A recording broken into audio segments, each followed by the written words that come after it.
Message. Go to gbnews.com/win. Entry start at £2.50. Call 0903 686 3232. Calls cost £2.50 plus your network access charge. Or post your name and number to GB18 PO Box 8690 Derby DE1 9TT. UK only. Entrance must be 18 or over. Lines close at 4 p.m. on the 30th of January. Please check the closing time if listening or watching on demand.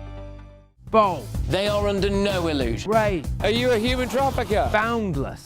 I've had enough of the nonsense, and I'm not afraid to say it. Don't get us on the BBC. Every weeknight, I tear through the headlines. The smell of gasoline. Should we be worried about it? From Westminster madness to cultural war chaos. What I'm going to do now is they are throwing things out the car as we speak. Get ready, Britain. Here we go. Patrick Christys tonight, weeknights from 9 p.m, only on GB News, Britain's news channel.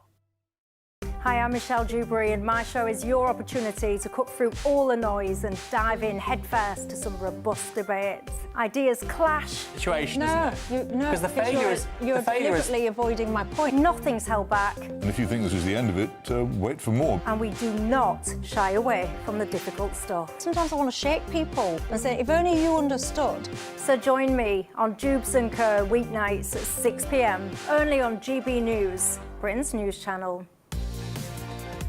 Mornings don't have to be tiresome, especially if you have the right company. Wake up to news as it happens, opinion and debate, and of course, a little bit of entertainment too. Because when the kettle's on, we're on. That's Breakfast on GB News, a show worth waking up for. Every morning from 6 a.m. Only on the People's Channel, Britain's news channel. We'll spread the news, you spread the word. From the school run to the home run, watch a new show for all of Britain. He can say whatever he wants. A straight talking show where all voices are heard. And, you know, when are we going to stop talking about smashing the gangs and actually do it? With the stories that matter from every part of our country. There's a bit of a crash landing there for your Chancellor. Bold, fearless and standing up for you. That's me, Martin Daubney, 3 p.m. till 6 p.m, weekdays, here only on GB News. The People's Channel, Britain's news channel. We love Great Britain. We love its history, its culture and its tradition, and that's why we're so proud to be part of GB News. You look genuinely emotional. Oh, come here. GB News does pay attention to those who are ignored by the mainstream media. The majority of this country whose forefathers fought and died to maintain liberty, to fight for freedom of speech. The rule of law, the rights of property and democracy. This is the heritage that our country should be so proud of. Which of course includes our Christian heritage. There's been a huge resurgence in the number of people going to church. Perhaps they're not finding what they're looking for, and they're looking for something a bit deeper, a bit more truthful, a bit more akin to Britain's Christian heritage. That's right, get ready, because the most exciting night in general election history starts now!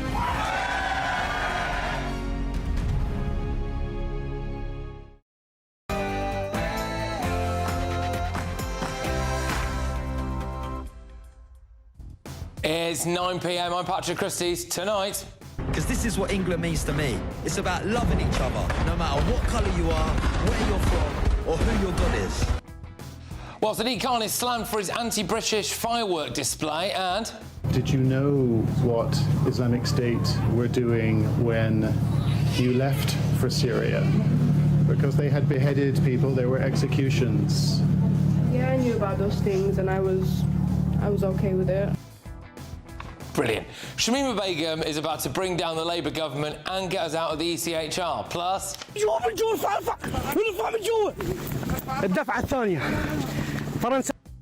French police are now calling for Brits who go over to Calais and slash the boats to be arrested. Refugees are welcome here! Refugees are welcome here! New council houses, new builds are going to be built just for illegal immigrants. And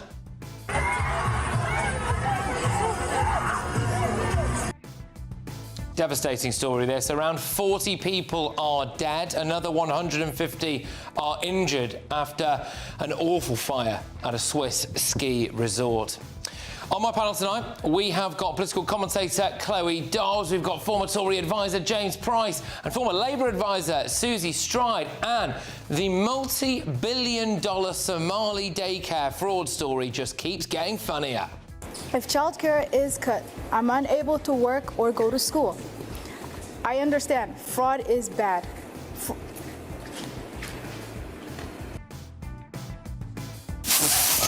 Okay, and okay, can you guess, can you tell me, any ideas at all, what's going on here? Was heißt... Au! Au! Au! Ah, ich habe irgendwas abbekommen. Ich habe irgendwas gegen den Kopf bekommen. For the first time in 2026, get ready, Britain, here we go.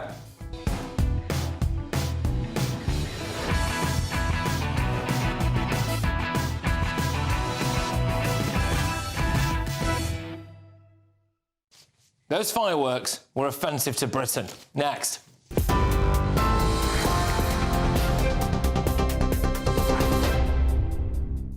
Good evening, I'm Sophia Wensler with your headlines.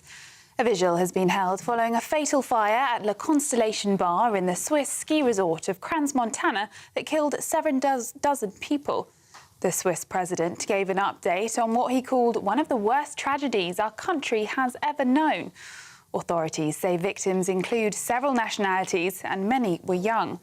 Eyewitnesses have told French media that they saw the fire start in the basement section of the club after a bottle containing birthday candles was held up too close to the wooden ceiling. Small boat crossings increased last year despite Sir Keir Starmer's pledge to smash the people smuggling gangs. 41,500 Channel migrants reached Britain in 2025, making it the second busiest year of small boat crossings on record. Reform UK leader Nigel Farage has said smash the gangs is a complete disaster. The one-in, one-out deal is a farce, while Shadow Home Secretary Chris Philp said only the Conservatives are prepared to do what control requires and leave the ECHR. But the Immigration Minister, Mike Tapp, told GB News he's confident in Labour's new measures. Inherited open borders. We've seen recently sweeping changes to the immigration system to make it less attractive to come here, easier to deport and remove people, and of course counter-terror powers to take on the smuggling gangs, and I'm confident we'll make progress. Elsewhere, household bills are set to rise today, while temperatures across the country plummet, with snow expected in some areas. The energy price cap increase comes just as a swathe of cold health alerts have been issued for large areas of the UK. Ofgem says the average household will now pay £1,758 a year for gas and electricity, which is just £3 more than before. To the US now, where Zohran Mandami has been sworn in as New York City's first Muslim mayor with his hand on a Quran. The self-proclaimed democratic socialist chose a disused Gilded Age subway station at Old City Hall as a nod to the workers who keep modern New York running. The 34-year-old campaigned to create universal childcare, make public buses free, and to freeze rents on 1 million apartments. And Enzo Maresca has left his role as Chelsea manager after 18 months in charge. That's according to the Premier League club. The Italian manager's departure had been expected following a breakdown in relations with key figures at Stamford Bridge. Those are the latest GB News headlines. More news in an hour.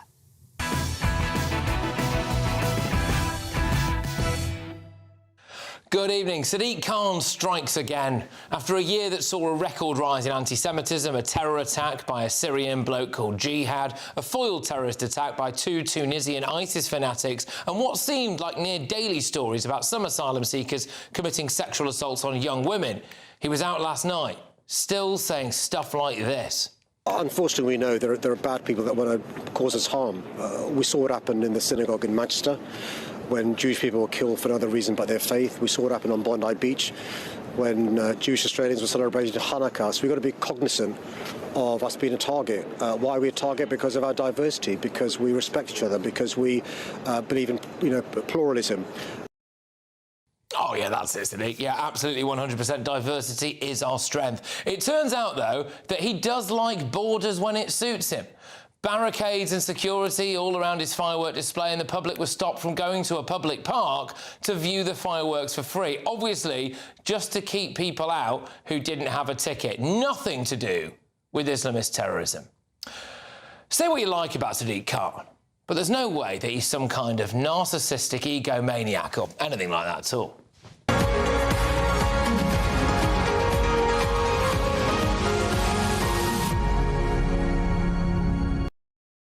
Yeah, and then we saw his beloved EU flag before we saw our own. Done it, and on American soil, Europe have retained the Ryder Cup. He then reduced Britishness to being all about a cup of tea. England to me is a cup of tea. How many sugars? I'm sweet enough. England to me is Caribbean barbers with the sharpest trim. England to me is Caribbean barbers with the sharpest trim. And then it turns out that Britain isn't really about British people at all, actually. It's about literally every single other country and nationality in the world. Because this is what England means to me. It's about loving each other, no matter what colour you are, where you're from, or who your God is. Well, I suppose he's not wrong, is he? Britain has become nothing more than a plot of land in the middle of the sea where people from all over the world can live, or even just break into. I mean, this bit made me laugh. It's Christian neighbours saying Happy Hanukkah, mate. It's Christian neighbours saying Happy Hanukkah, mate. Why didn't they say Muslim neighbours saying Happy Hanukkah? I wonder, but oh, here we go. Muslim mums saying Merry Christmas, love. Muslim mums saying Merry Christmas, love. All right, interesting that, because, of course, in the run-up to Christmas, one of Britain's leading Muslim news outlets put this video out talking about how it was dangerous for Muslims to actually celebrate Christmas. God, you look so cute. Right here. Okay. MashaAllah, adorable. Assalamu alaikum, guys. Wa alaikum assalam. Are you guys celebrating Christmas? Sure are. Beautiful lights, Christmas vibes, it's the best. You do know by celebrating Christmas, you're agreeing that Allah has a son, right? Dad? Is that true? Brilliant. Sadiq Khan can keep trying to gaslight us about how London is a multicultural success story where we all just walk around in peace and harmony, just hugging each other, walk around the street, hey, do you want a hug? Yeah, I'll give you a hug. But nobody's buying it anymore. Everyone is here, my people. Alhamdulillah. Have a look. 360 degrees. All you can see is the mandem, the brothers. We're located and we are here. The mandem there. There were millions of people shouting at their television screens last night at Sadiq Khan's fireworks. But the people who actually bought tickets weren't that happy either. 45 quid, the view from this section is f***ing awful as well. Yeah, you can see the back of the London Eye, but you also get to see the back of a building site. The fireworks themselves were, yeah, fireworks, loud and bangy, but I've just watched it back on the BBC and this whole thing is definitely set up for TV. Oh, well, I suppose the good news is it's a whole year before we have to be subjected to Sadiq Khan's vanity firework display again. Let's get the thoughts of my panel. We have got political commentator Chloe Dobbs, former Tory advisor James Price, former Labour advisor Susie Stride. Good evening, everybody. Happy New Year. Thank you for coming in on the evening of New Year's Day. James, I'll start with you there. Sadiq Khan's firework display, did you find it offensive or were you all right with it? It was just so enriching, wasn't it, to be sneered at via a brand new medium of fireworks again. I'm hesitant even to talk about it because this is obviously what Sadiq Khan wants, right? He wants people like me to be on the telly and be angry about it so we can go to his base and say, look, these evil right-wingers, they hate you, they hate how wonderfully diverse we are and all the rest of it, which is obviously not true. And that's why I think he also included the EU flag. And I said, oh no, it was because Europe won the Ryder Cup. No, come on. We know it's because he wants to get these sorts of headlines. He wants to generate some of these sorts of stories. One of the things that actually got generated in the end was that it looked for a while as if the Israel flag, included on there, omitted the Star of David and said, oh, it's just a technical problem and all the rest of it. I'd be willing to believe that if it weren't for the fact that Jews increasingly are being targeted in this country and feel unsafe. We've even got to a point where someone might conceive that the Mayor of London is omitting the Star of David from an Israel flag in a firework display. If I'd have said that to someone a few years ago, you'd tell I've been taking crazy pills. But that's the kind of level we've got to now in the country where we can get angry about this because that's how bad, I think, cultural relations have got. Yeah, I mean, look, obviously, as you know, he strongly denied it, but you never know these days, unfortunately, but like I said, he strongly denied it. Chloe, is Englishness to you just about a cup of tea, isn't it? No, of course not. And I thought it was mad how they then went on to say that Britishness is all about us celebrating everybody who isn't British. And I mean, I'll admit, as a country, we have been very welcoming. We're one of the least racist countries in the world. But that was clearly put in there as a message to say, all of you lot that say we need to clamp down on immigration, you are a bunch of nasty racists and you are not British. What do you make of it, Susie? Do you think that was a little bit, you know, Britishness is about a cup of tea and Caribbean barbershops? I mean, look, I didn't feel what you guys felt. When I watched that yesterday, I personally felt so much pride, and I'm not just saying this, like, I really did. And I'm not saying, like, some of your criticisms, OK, fair enough, but I love the quote, you know, your Christian neighbour saying Happy Hanukkah, your Muslim mum saying Merry Christmas, because actually that is a big chunk of my experience of being a Londoner and living in London my whole life, is actually that we have incredible levels of community cohesion. Doesn't mean there aren't issues that we need to tackle. But what kind of concerned me a bit is I think sometimes we're conflating the fact that, yeah, we do have too high immigration, we have asylum problems, with the fact that one of the things that makes our country great is that we have been welcoming. My grandma came over on a boat. I'm Greek Cypriot. You're Greek Cypriot. We enrich this country. Well, we enrich this country with the diversity that we bring, you know, and you see that in our music, you see that in our football, and, like, that is a good thing. My granddad, great-granddad and granddad fought in World War I and World War II, and they fought, I would say, for a country that they could be proud of. I want to be part of this country. I'm tired of us talking it down all the time. And I think it's really important to point out what is good. It is good that we have good levels of community cohesion. It is good that we have diversity. That is a strength. There is a problem with high levels of immigration and asylum. We've got to deal with that. We are dealing with that. OK, well, what do you make of that, James? It's a lot to unpack there. The idea that we've got great community cohesion, I think, is a little bit of a misnomer. A few years ago, I went and did a talk at the Jewish Free School. There was more security to get in there than when I visited the Bank of England's gold vaults. This is absolutely bonkers that we've got to this state. In London, you've got groups of Eritreans fighting groups of Ethiopians in the streets. In Leicester, you had self-identifying Hindus fighting Muslims on the streets of Britain. You know, if there's another conflict between India and Pakistan, who knows what might happen on the streets here. Ditto, as we've seen in Israel and Gaza, because we've imported all these people from all over the world. We've also imported all of their problems and all their hate. And I think it's such a misnomer to think that, you know, a nice Japanese tourist is going to be exactly the same and behave in exactly the same way as someone coming over from a third world country who wants to cream off the system. The difference between me and you, James, is I agree with you. There are these issues. Do you know what I mean? Like, I'm not going to lie about it. We do have issues in individual areas, and we need to tackle them. And we do need to bring down numbers of illegal immigration. We need to sort out the asylum system and all this stuff. Absolutely. But I'm saying I'm not going to define our country by those problems. I'm going to say, yes, it's a problem. Yes, it's a challenge. We need to deal with it. And in fact, we're doing a better job than the Tories did.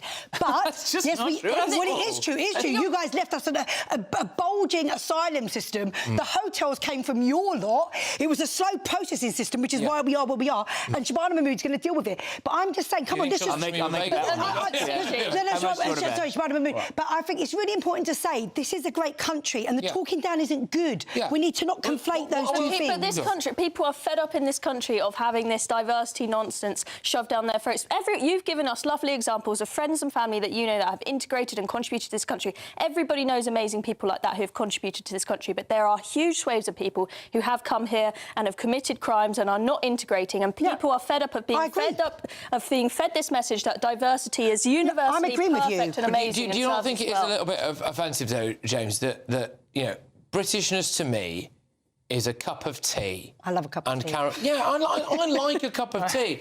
It's a cup of tea and Caribbean barbershops, and then the flag of every other nation in the world. I just thought, like, what's that about? Like, is that not... Like, if that was the other way around, like, if I'd said... You know, I mean, I'm not going to give the example because someone will clip it up and I'll be made to sound like an absolute frothing racist. But if I'd have said that about, like, Pakistan and done something, like, which is basically just like a really lazy trope, and then something else, you know what I mean? Like, that would have been... There's no way anyone would say that. There's no way Sadiq Khan would say that, you know? Like, so why do it about us? Right. I think there's 2 points here, exactly right. One is this sort of tweeification, that all that Britain is, you say, a cup of tea, oh, we like to queue, don't we? And, oh, look, there's Paddington and all this sort of stuff, right? the idea that this isn't one of the oldest countries in the world that hasn't invented the modern world, doesn't go back 1,500 years with the roots of a kind of parliamentary system going back into the Anglo-Saxon times. The amazing stuff we could do, that this city goes back to Roman times, all these other things. And instead it is just demeaned to, oh, you've got to be nice to people that come here and say sorry for all the great things that your ancestors did. People don't like that. They've never liked that, and it's getting to boiling point. Especially after the year we've had. I mean, by the way, we are, later on in the show, going to cover a story that broke a couple of hours ago, actually, which is about an Islamist prisoner who has been given £250,000. The ECHR said that he should get that. David Lammy chose not to challenge that ruling, even though he could have done. He had the right to appeal it. He just didn't. He's given him £250,000. But after the year that we've had, Chloe, I do wonder, you know, when politicians like Sadiq Khan, he's not the only one, when politicians stand up and do say that stuff about how diversity is our greatest strength, or diversity is our strength, our plurality is our strength, is there any truth to that? I mean, there's some diversity can be a strength in some centres, as Susie has outlined, of course, but there are so many stories. I mean, it's every single day, Patrick, we have another story of someone who shouldn't have been in this country, who has committed a heinous crime, a sexual assault, a rape or a murder. And we see it every single day, and it seems like people like Sadiq Khan just choose not to even acknowledge any of that. I mean, we've seen him completely disregarding the existence of grooming gangs in London, just for example, and they just insist and thrush down our throats this idea that diversity is absolutely perfect and immigration has caused no problems, and anyone who dares question it is some kind of evil right-wing racist. Can I just say, one of the things that I've noticed happen quite a lot this year, and it's not just coming from President Trump and people like that at all. If you go on TikTok or you go on Instagram, what you're seeing an increase in is videos from people who are not British, not even American, just Europeans or people from all around the world, who come to London and they take these videos and they're like, what the heck is this, right? And so when you look at something like that, like the London fireworks display, which, by the way, can I just say, the fireworks alone, I absolutely loved. I watched them, I loved them, I thought it was a brilliant display, and I think the fireworks alone are better than any of the other ones that we see anywhere else in the world. So I want to make that very clear. But it is our message to the world. All over the world, people will tune in. They want to watch London's fireworks. And they're giving this completely false representation, I think, of how harmonious our capital city currently is. And you can kind of see that by the huge airport-style security people needed to get into the event, the barriers that were all around it, the barriers all around Primrose Hill, all of that stuff. Like, you don't think it's just a little bit fraudulent, really, to say? I think there's two things going on here. Number one, like I've already said, we do have an issue where immigration hasn't been properly controlled. We've got, obviously, a massive small boat crisis issue. And I think it's important to say, we've been in a year and a few months, that issue predated Labour. That issue actually was conflated under the Tories. So let's just put that in there. And I'm going to say, you know, our Home Secretary is talking tough on this. And actually, I think our Home Secretary... no, not just talking. Our Home Secretary is saying things that actually is going to clamp down on this. That is important. Where's the evidence? But there's nearly a record year. So there's that, which is really important. However... look, we've just said, and I really agree with you, this is a great country because of our parliamentary system and our history and all the great things and the social reform history and all these things. And, yeah, maybe he could have included a bit of that. Maybe they didn't have time. I don't know.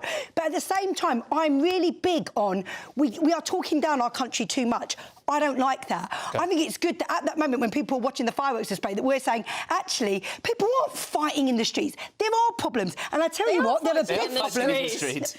This is the beautiful thing about Twitter. Duels with machetes. Can I say something? Yes, and crime is a problem. Again, something that went up under the Tories, you know. Okay. But I'm not saying that isn't a problem. What I'm saying is I think it's absolutely fair enough on that evening that we are actually boasting in the great things about this country. All right. Well, look, it's going to be a lively panel tonight, isn't it? We've got a lot on, actually, including a story that I do think is going to wind you right up. It's a story that used to be considered a dangerous right-wing conspiracy, but now is just true. But before that, it's the Great British Giveaway. This will take your mind off all the mad stuff. £85,000 tax-free cash. Here you go. We want to make the new year your best year yet, with a chance to win our greatest cash prize to date. A simply stunning £85,000 in tax-free cash could be yours. Cash to splash on anything you can dream of. Treat the family to that bucket list holiday you've always fancied. Get your dream car you've always wanted. Or just relax, safe in the knowledge that the coming year is on us. £85,000 is the biggest cash prize we've ever given away. It's totally tax-free, which means that every single penny of it will be yours. For another chance to win £85,000 cash, text cash to 63225. One entry costs £2.50 plus one standard network rate message. Or text bonus to 63225. 5 entries cost £5 plus one standard network rate message. Go to gbnews.com/win. Entries start at £2.50. Call 0903 686 3232. Calls cost £2.50 plus your network access charge. Or post your name and number to GB18 PO Box 8690 Derby DE1 9TT. UK only. Entrance must be 18 or over. Lines close at 4 p.m. on the 30th of January. The winner may be contacted live on GB News, week commencing the 9th of February 2026. Please check the closing time if listening or watching on demand. Good luck.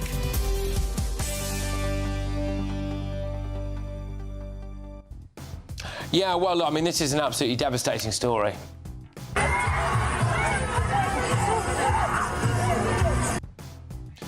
Yeah, that was the moment that a horrific fire ripped through a Swiss nightclub in a ski resort. We think that roughly 40 people have sadly died, many more injured as well. All the details on that shortly. We're going to actually take you to Switzerland, to that town, so we're going to talk to people there. But before that, illegal migrants are going to be housed in brand spanking new homes as part of the government's plan to end the use of migrant hotels. Remember when we were told that this would never happen and we said, oh yes it will? Well, now it is. That's next.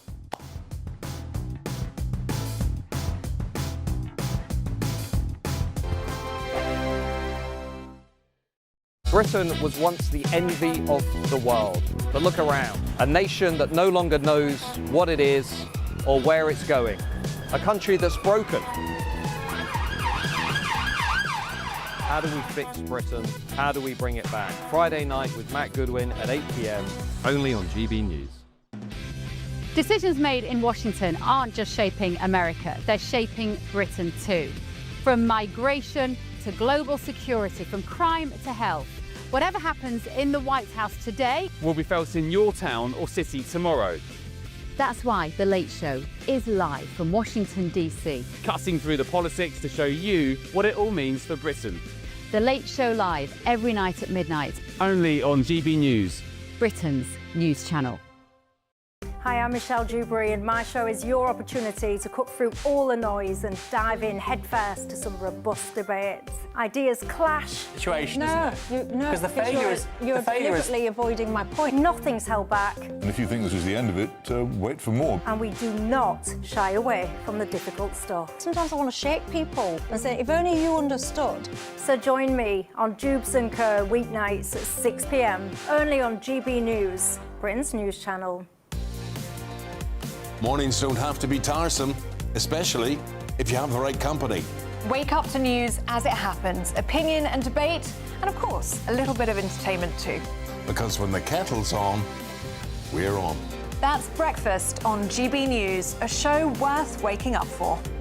Every morning from 6 a.m. Only on the People's Channel, Britain's news channel. We'll spread the news, you spread the word.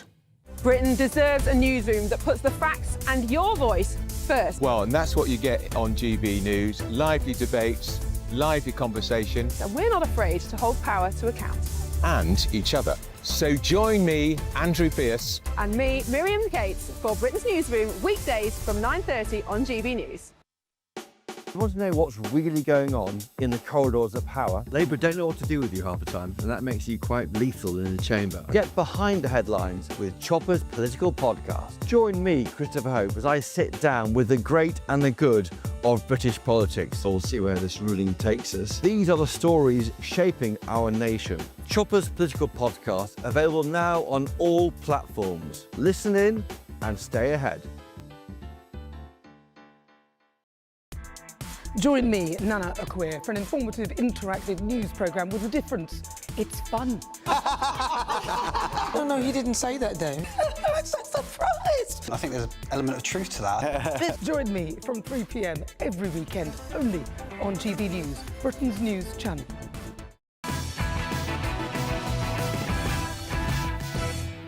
He has no proof that I'm a threat, other than that I was in ISIS.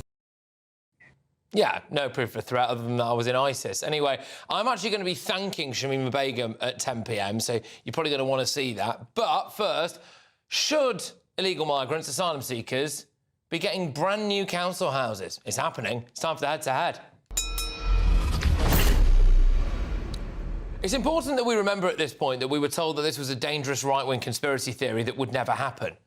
Here we are, though. Migrants will be housed in brand spanking new council houses as part of the government's plan to end the use of asylum hotels and private landlords by 2029. So 5 councils have confirmed that they are taking part in a government pilot scheme that would fund the building of new properties or the refurbishment of derelict housing to make room for asylum seekers.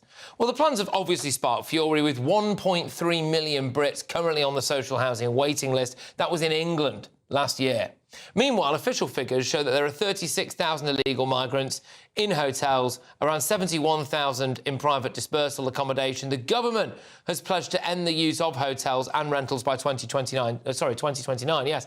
And actually, the other news today, of course, was that the small boat crossings are up 13% on the year. So there you go. Look, tonight I'm asking, should migrants, new migrants, illegal migrants, get priority for brand new or refurbished council properties? Going head-to-head on this now are Krish Kandiah, the founder of the Sanctuary Foundation, and Kevin Foster, former Conservative Immigration Minister.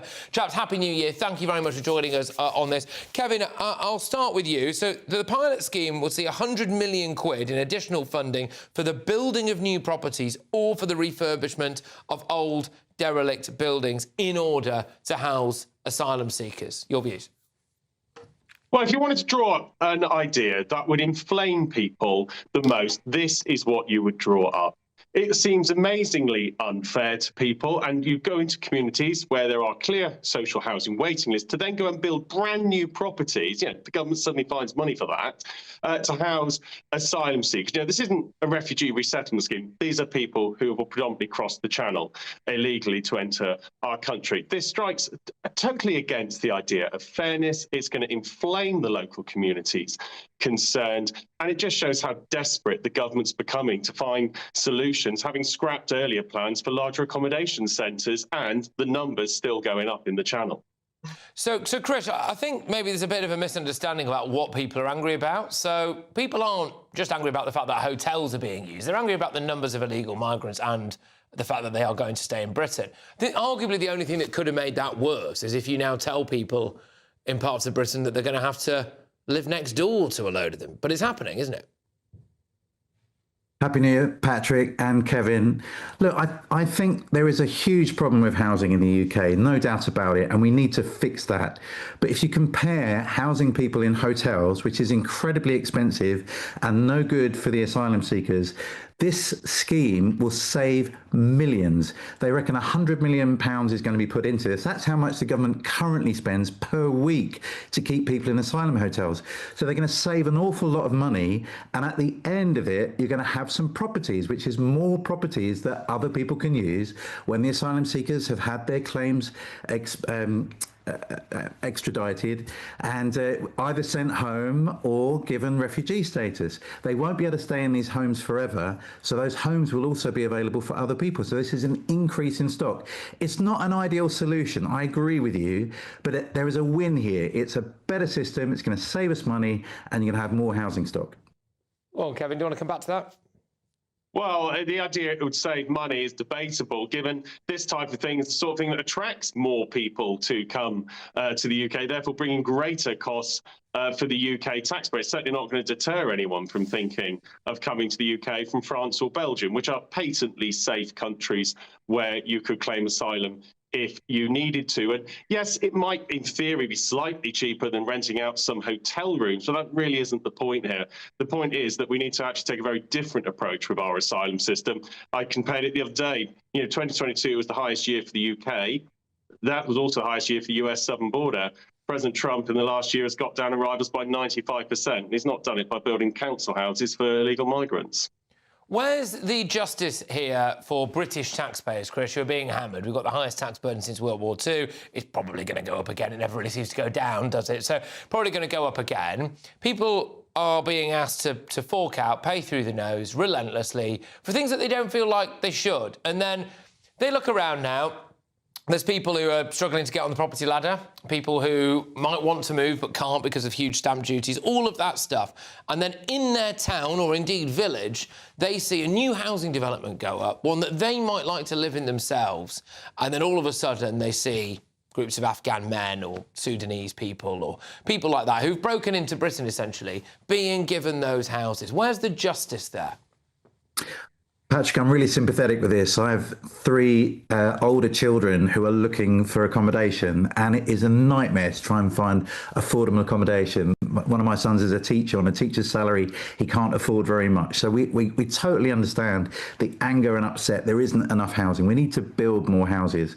But the taxpayer is currently spending over £1 billion a year keeping people in hotels. That's only making hotel owners rich. At least this system is going to cost less money, and it's going to give you some properties at the end. It's not the best solution in the world, but it's better than what we had before. Do you honestly believe that it is going to give us more properties? Because I think this, bear in mind that we started from a position, Chris, where we were told that this wouldn't happen. We were told that Operation Scatter, as it was called in the run-up to the general election, was not a thing. It was a dangerous conspiracy theory, and it was designed to inflame tensions and lead to things like civil unrest.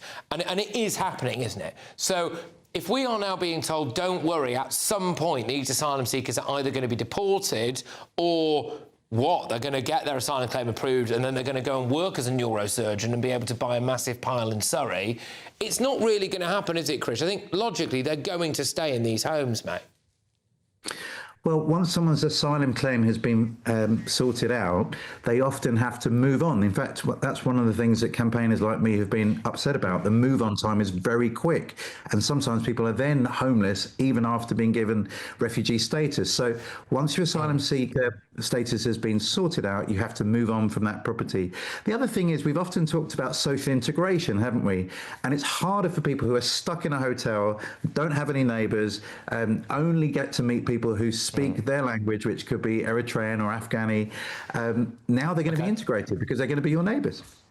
If they want to, yes, of course. Right, OK, all right, both of you, thank you very, very much. That is Happy New Year. Chris Candia there, founder of the Sanctuary Foundation, and Kevin Foster, former Conservative Immigration Minister. Just very quickly, I have got a slightly cynical approach to this, which is that I do think it doesn't take that many new arrivals in a particular place to swing an election result, does it? And if all of a sudden places are seeing maybe even 50 people brought in who are more likely to vote a certain way than another, who does that really suit? But anyway, I'll get the tinfoil hat off now. Coming up, do you remember this? You will not be able to work in the United Kingdom if you do not have digital ID.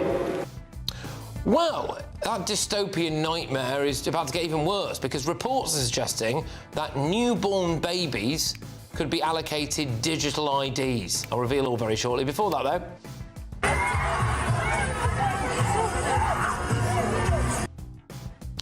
Well, look, it's the big story of the day, really. Unfortunately, of course, a horrific fire has ripped through a Swiss nightclub, leaving around 40 people dead, many more injured. I'm going to have all of the details for you from someone who is actually in that area in the next few minutes.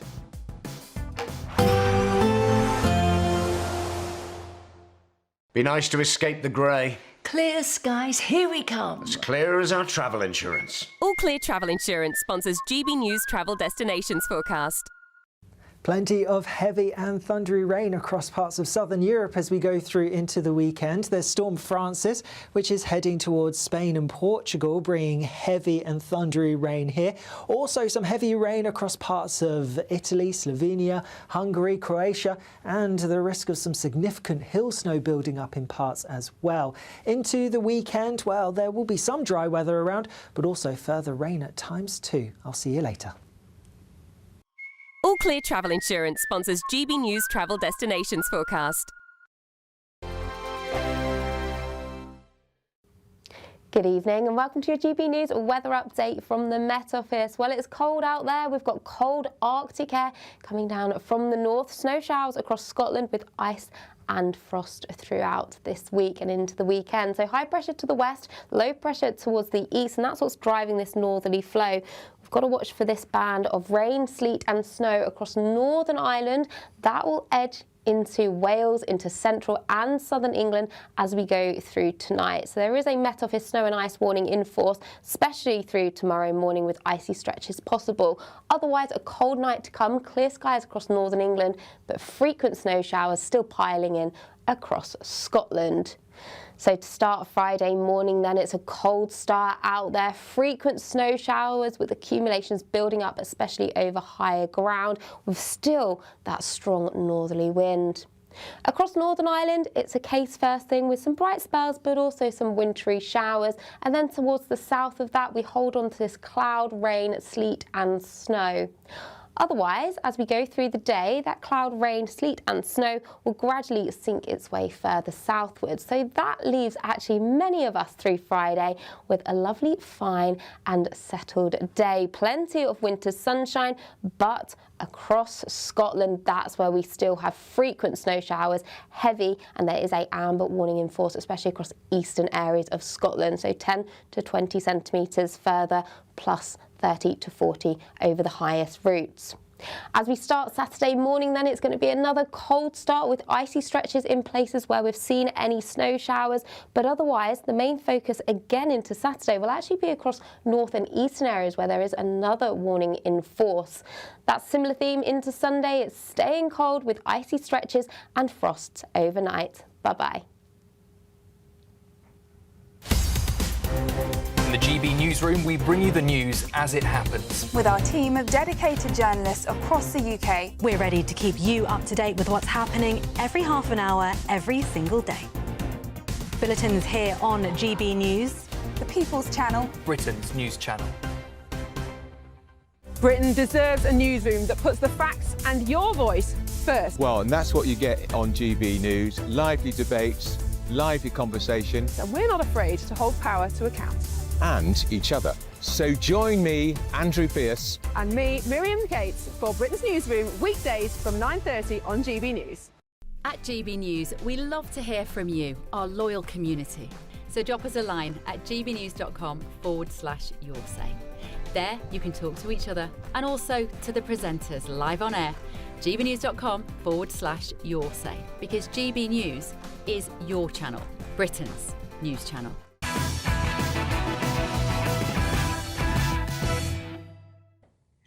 Well, we've got some breaking news for you this evening. The Shadow Justice Secretary Robert Jemrick has revealed that David Lammy has handed an evil Islamist killer £240,000 in taxpayers' cash. And what you're looking at there is a letter from David Lammy to Robert Jemrick.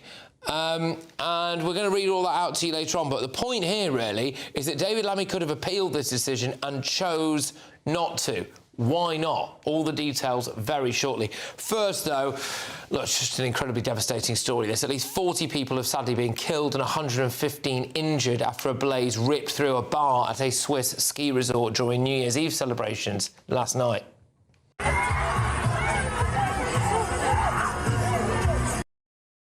Foreign tourists are among the mostly young victims of that fire that engulfed the basement of La Constellation Bar in Crans-Montana. Although police are yet to confirm the precise cause of this fire, witnesses reported that apparently a barmaid held up a lit sparkler in a bottle too close to the ceiling. The ceiling caught fire, and then obviously most of that kind of chalet-style bar, I suppose, is made of wood. So you can see what happened there. But according to witnesses, the bar was filled with 200 people, aged mostly between 16 to 25, ringing in the new year before that tragedy struck. Look, joining us now for the latest on this developing story is the journalist with IC Media, Sam Hudson, who is currently in Switzerland. Sam, thank you very much. Sorry to talk to you under such depressing circumstances, of course. Do we know any more about how this is believed to have started? Yeah, so I was up in Caen earlier today talking with locals there. Obviously incredibly devastating scenes. The first thing that strikes you when you go to the scene is this sort of very acrid burning smell, which I think speaks to the intensity of the fire and how quickly it took hold and broke out. I arrived there about 1:30 Swiss time today. The fire started at 1:30, so even 12 hours later, there was still this terrible smell in the air. Talking to locals, there's quite a bit of speculation about what may have caused the fire. There's this story about potentially a barmaid or another party goer piggybacking someone and accidentally setting this sort of soundproofing cloth on top of the on the top of the bar, setting it on fire with one of these sort of sparkling fireworks. There's a lot of speculation. Some other people talked about there potentially being a gas leak. What we do know is that the fire broke out at around 1:30 a.m. This morning. And then between 1:30 and 2, there was a big explosion. Talking to people there, it was a very intense explosion. I spoke to an American tourist who was staying around 200 meters away from the club, and she said that this explosion sounded 10 times as loud as the fireworks that have been going off in the night. So unfortunately, a very very violent event. Well, it's kind of as bad as it gets, really, isn't it? It's something out of a horror film, and so that might explain why the death toll and the injuries are so big. Because at first viewing, you think, okay, well, if there's a fire, unless there's some kind of crush, how come so many people? Bearing in mind the capacity was about 200. Well, I mean, from the numbers there, essentially everyone who was in there is either dead or seriously injured. So it would explain a lot if the fire's ripped through and then that's caused an explosion. That seems to be the reason why that death toll and why that injury toll is so high. Yes, yeah, exactly. It's a totally devastating event, and there's just this sense of disbelief in the village. I mean, Crans, Montana is usually a very sunny. It's on a plateau. It's not in the valley, so it captures a lot of the alpine sun. It's a very peaceful place usually. A lot of the tourists I spoke to there sort of described it as Davos without the suits. It's quite a laid-back place. A lot of young people go there. So there's just this real sense of disbelief that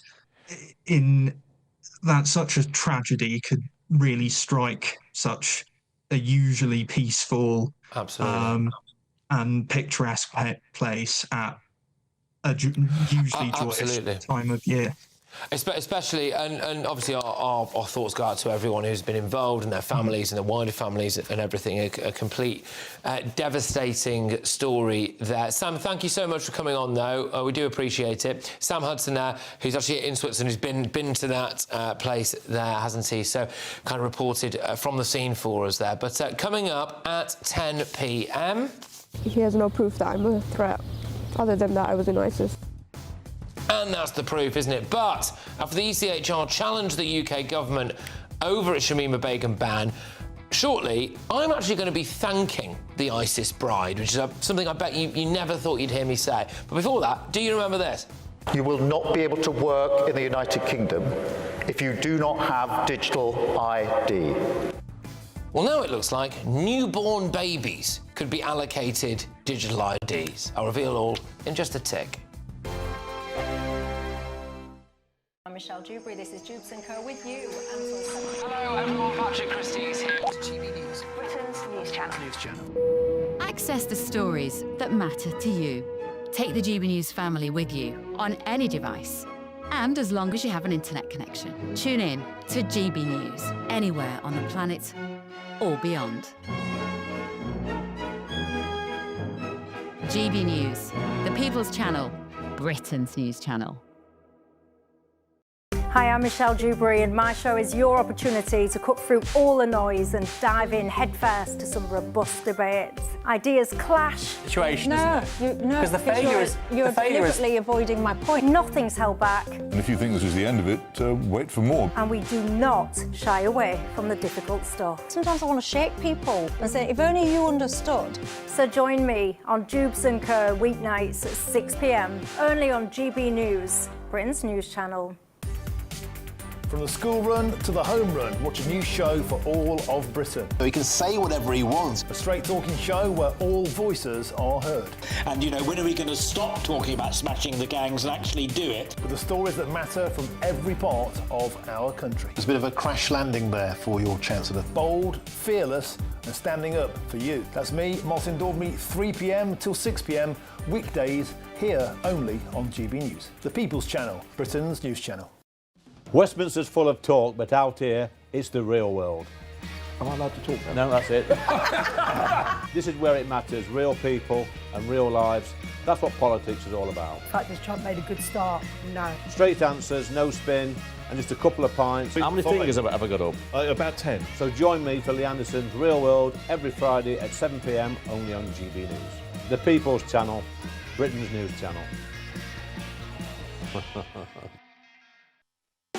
You want to know what's really going on in the corridors of power? Labour don't know what to do with you half the time, and that makes you quite lethal in the chamber. Get behind the headlines with Chopper's political podcast. Join me, Christopher Hope, as I sit down with the great and the good of British politics. We'll see where this ruling takes us. These are the stories shaping our nation. Chopper's political podcast, available now on all platforms. Listen in and stay ahead. Decisions made in Washington aren't just shaping America, they're shaping Britain too. From migration to global security, from crime to health. Whatever happens in the White House today will be felt in your town or city tomorrow. That's why The Late Show is live from Washington, DC. Cutting through the politics to show you what it all means for Britain. The Late Show live every night at midnight. Only on GB News, Britain's news channel.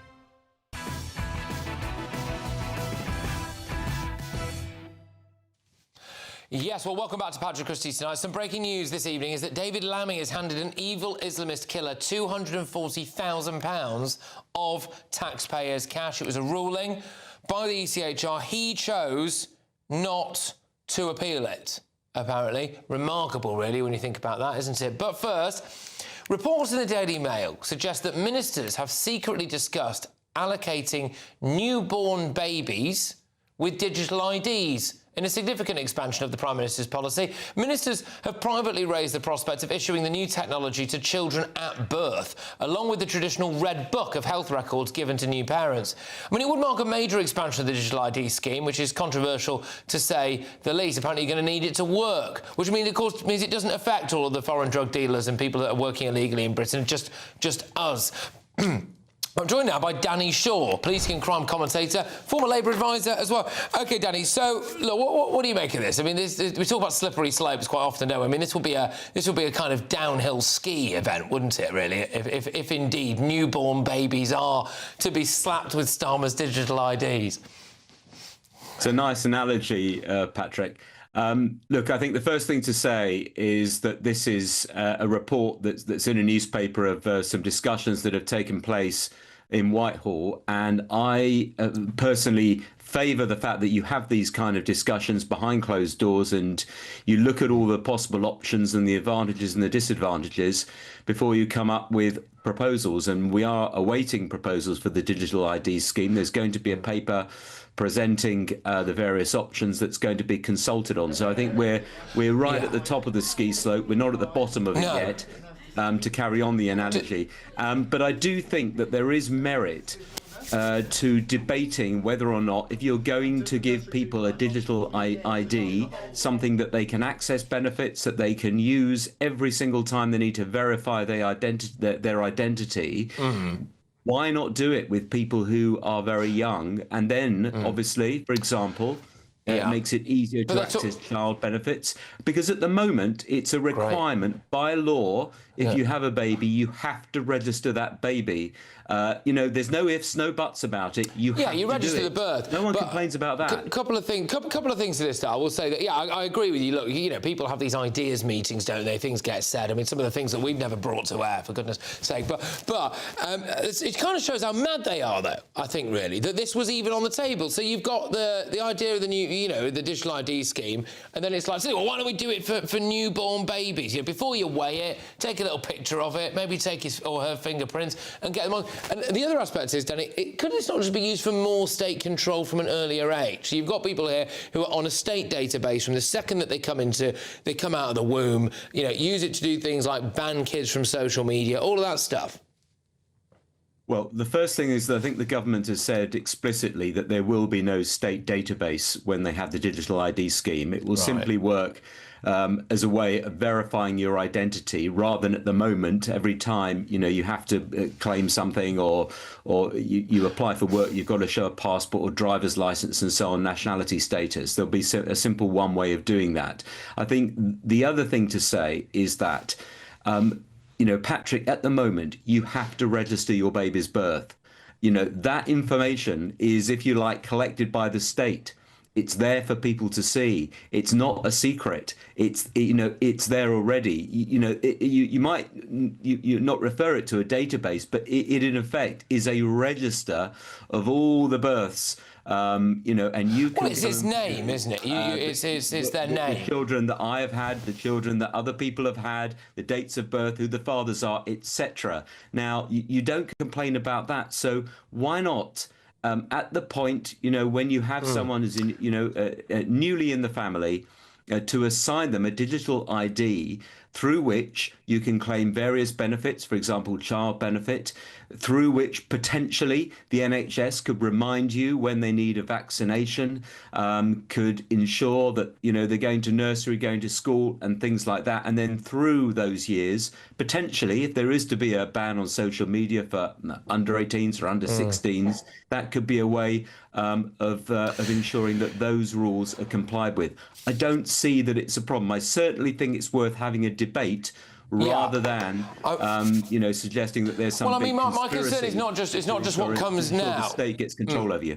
Yeah, I mean, it's not just about what this government... I mean, I don't really trust this government's intentions on most things, by the way, but, it's not just what this government's intentions are now. It's whatever comes in the future, isn't it? It's whatever comes in 20 to 30 years' time. I also don't really like the kind of lies about this. I mean, we were initially told that this was basically to clamp down on illegal immigration, and then it becomes about, well, you're going to need it to get a job, and you're going to need it to, maybe enrol in school or something, and then you're going to need it for newborn babies, potentially. I know that they are debating it, but I just feel as though they haven't been entirely honest with us about it. And it's about trusting Labour as well, is it not, with the hacking of things as well? You look around now and people are being hacked left, right and centre. I get what you're saying about registering your child's birth, but it's a piece of paper, isn't it, with the name on and the name of the father, where presumably the digital ID would have pictures, it would have to have more personal information like that, maybe some kind of like biomedics or something. And we would have to trust the government with that information, Danny, wouldn't we?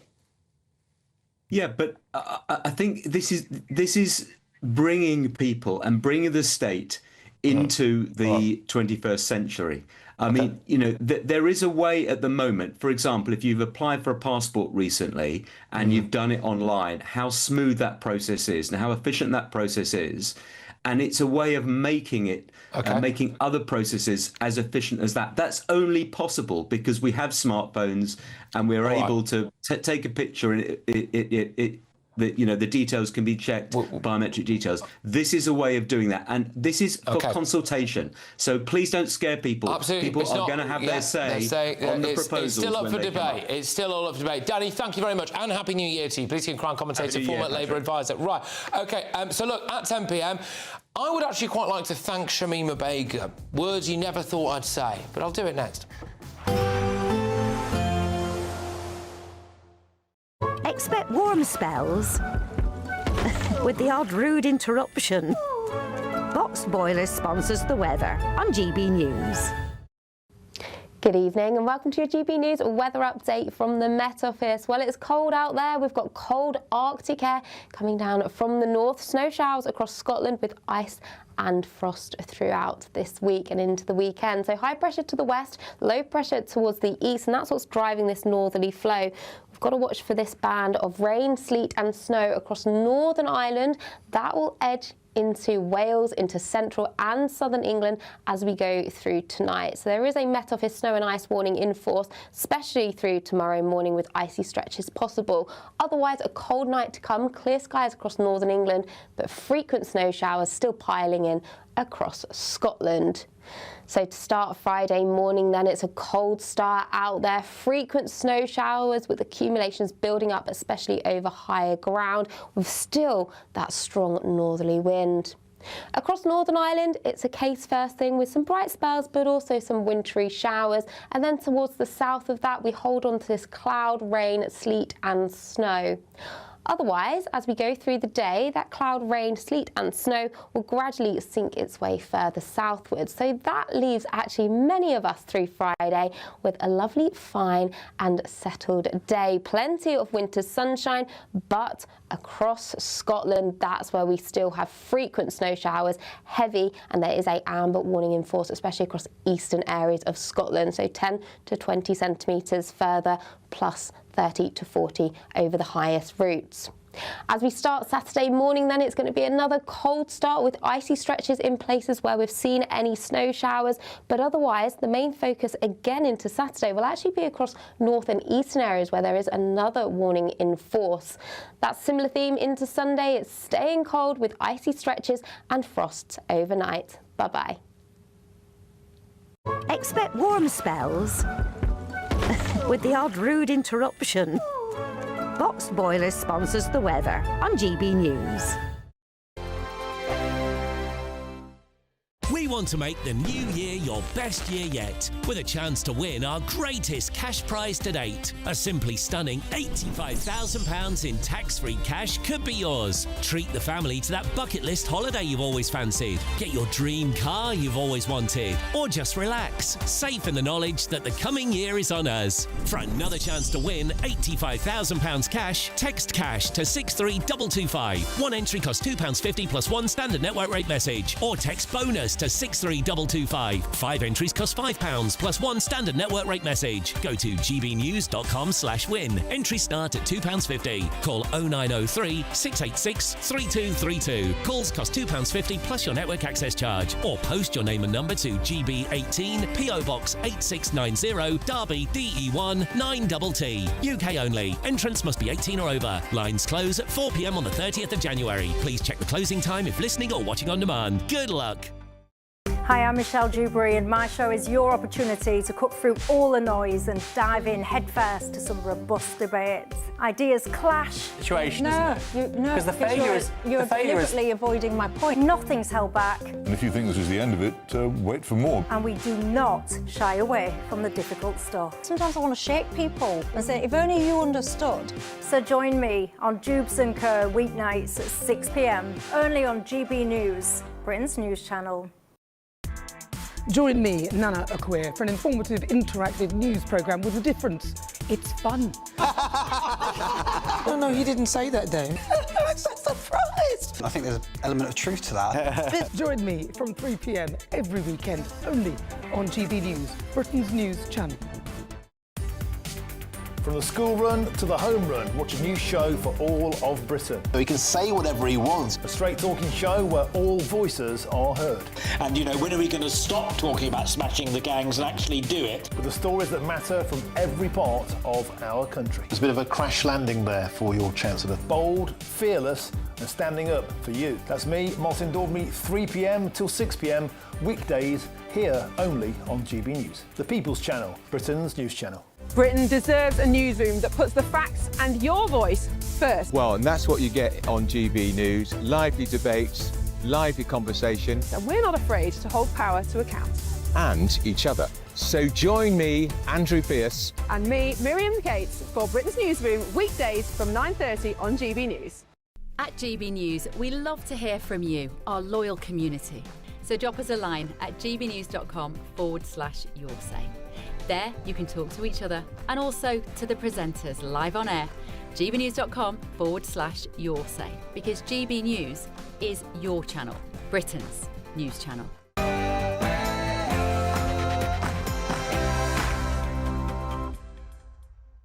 It's 10 p.m. I'm Patrick Christys. Tonight.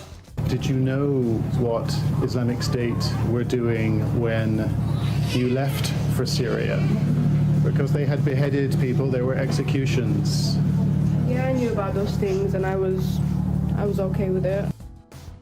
Shamima Begum is about to bring down the Labour government and get us out of the ECHR. Plus...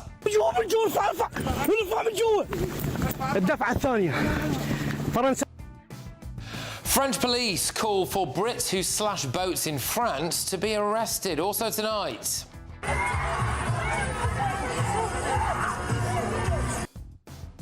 Well, as you would imagine, this story is all over the front pages. Around 40 people have sadly died. Another 150 or so are injured after a devastating fire at a Swiss ski resort. And I will have all of tomorrow's newspaper front pages with you, and some breaking news on the front of the Daily Telegraph.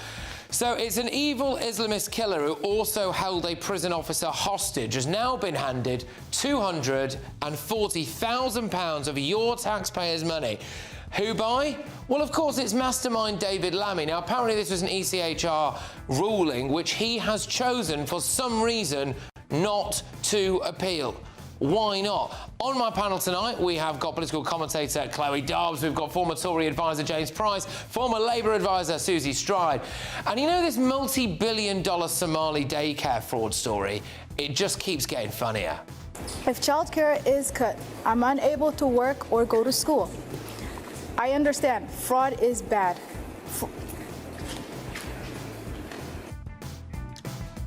It's just, I've got so many clips like that for you. Oh, and what's going on here? Mit Handschuhe auf. Besser ist... Au! Au! Au! Ah, ich habe irgendwas abbekommen. Ich habe irgendwas gegen den Kopf bekommen. For the second time now, technically, actually, in 2026. Get ready, Britain. Here we go.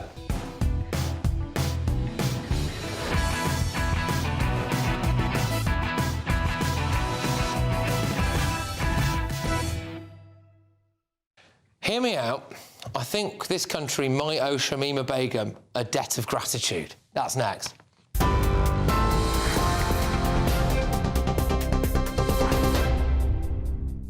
Good evening, I'm Sophia Wensler with your headlines.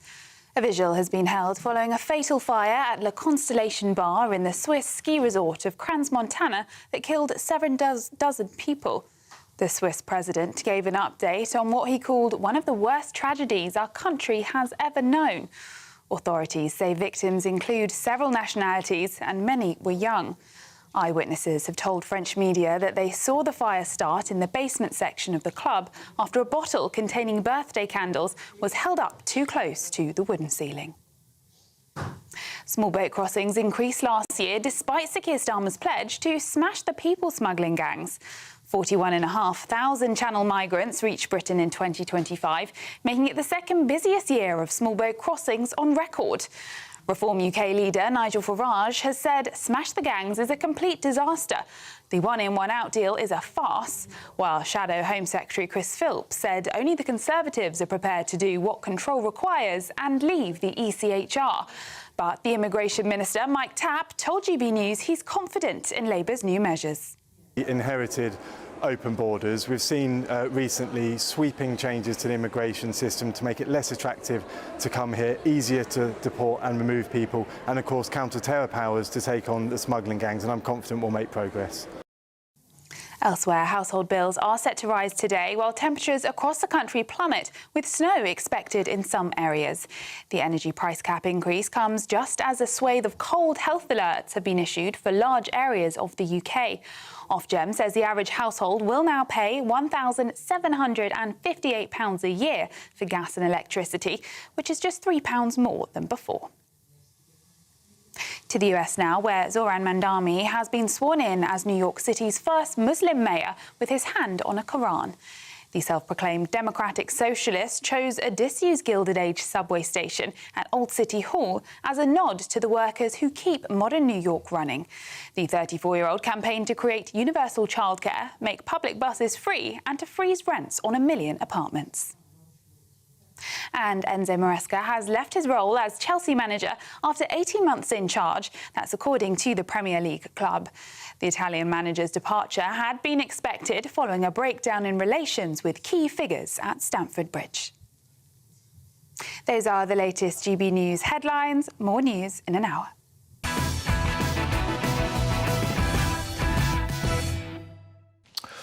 Good evening. I'm going to say something I never thought I would. Thank you, Shamima Begum.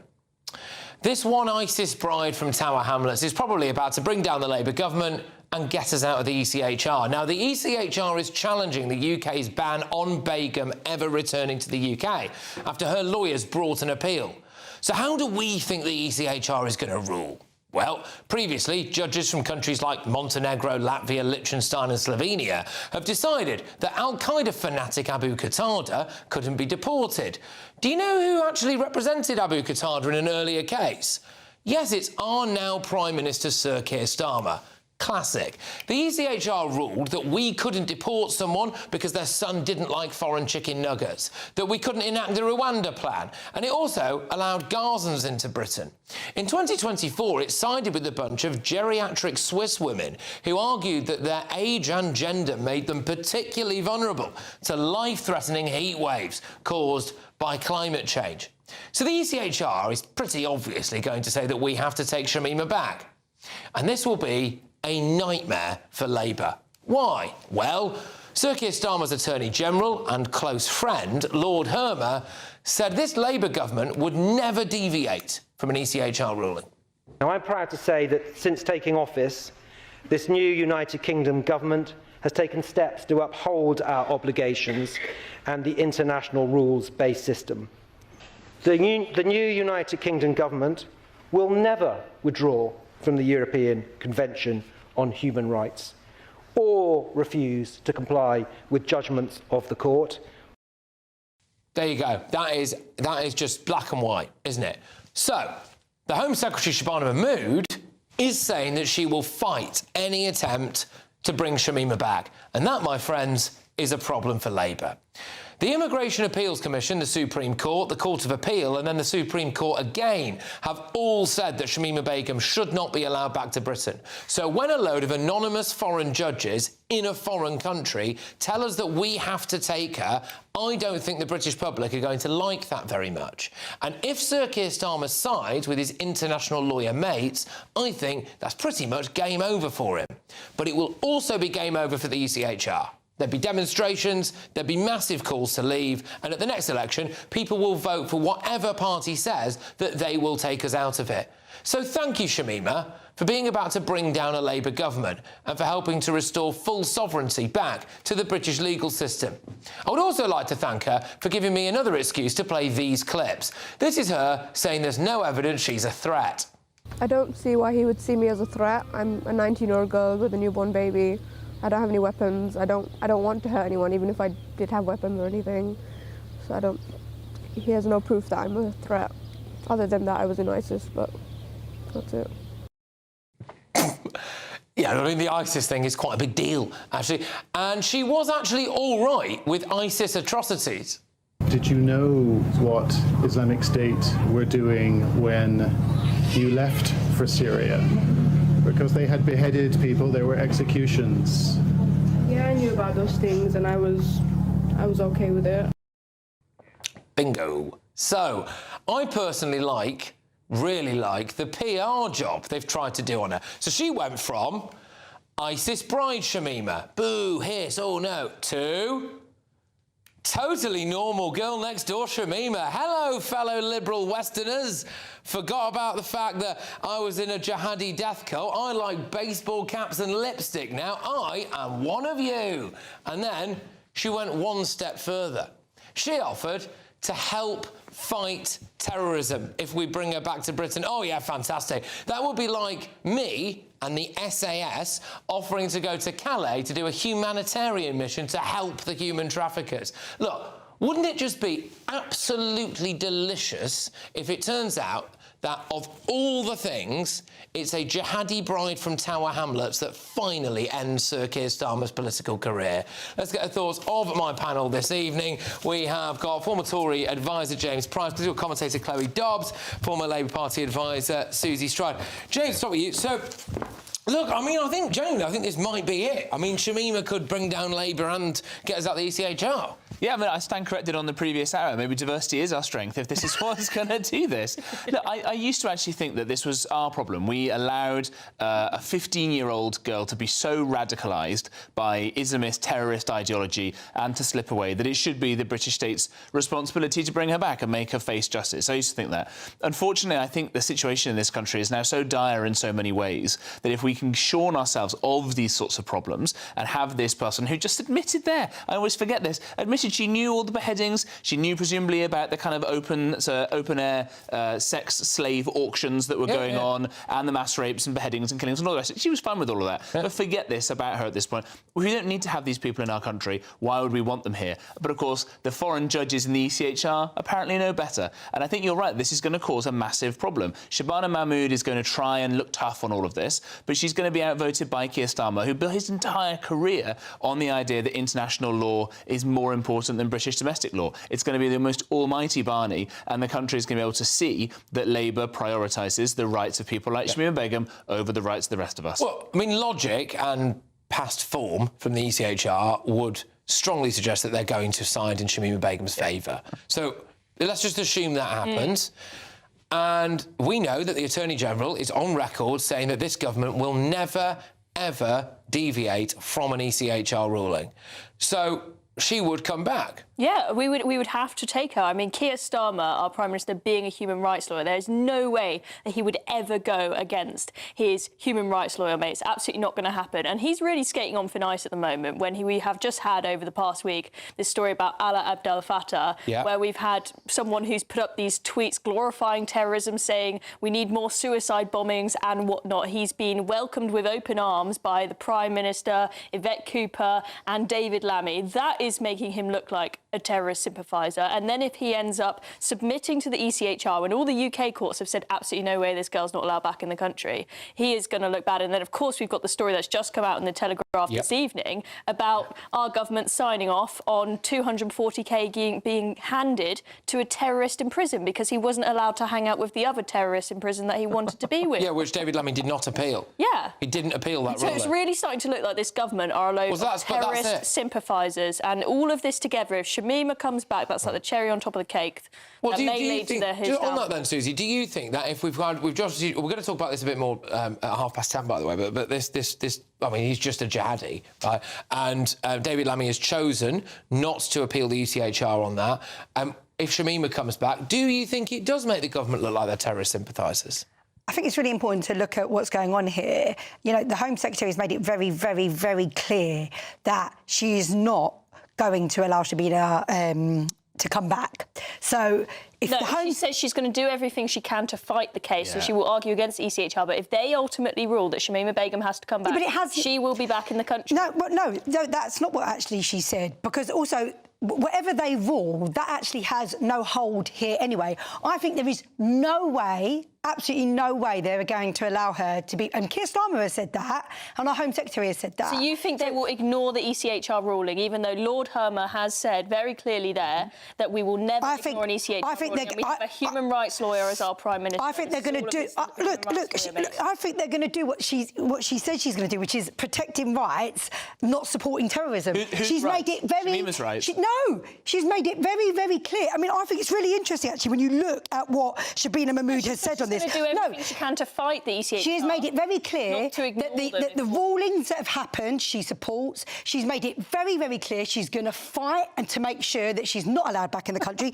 And she's also said that actually, for her, as someone who's an immigrant herself, that it is so important that when you have citizenship, that there is responsibility with that. There is no way. I know, look, you guys can... You can bring me back on in a couple of weeks' time or whenever this happens. I'm saying they're not going to allow it. They've made it very clear. Her Keir Starmer has had... So then the Attorney General's going to have to go, isn't he? Right, so either the Attorney General will resign over this issue, because, again, he also, like Starmer, thinks this stuff is more important, or to block her from coming back into the country, Keir Starmer will have to say, right, we're either going to leave the ECHR or we're going to change huge amounts of... and we'll have to change huge amounts of British law that ports all of this stuff in, not to mention decades of case law, which will actually be a great thing, because then we wouldn't have to have all these other payouts and all the rest of it that we're going to talk about. So either we end up with Starmer going, or Hermer going, or we might leave the ECHR. I'm sorry, it's a bit ridiculous, Starmer going. I mean, that is not going to happen. And also, actually, what Starmer has said and what the Home Secretary has said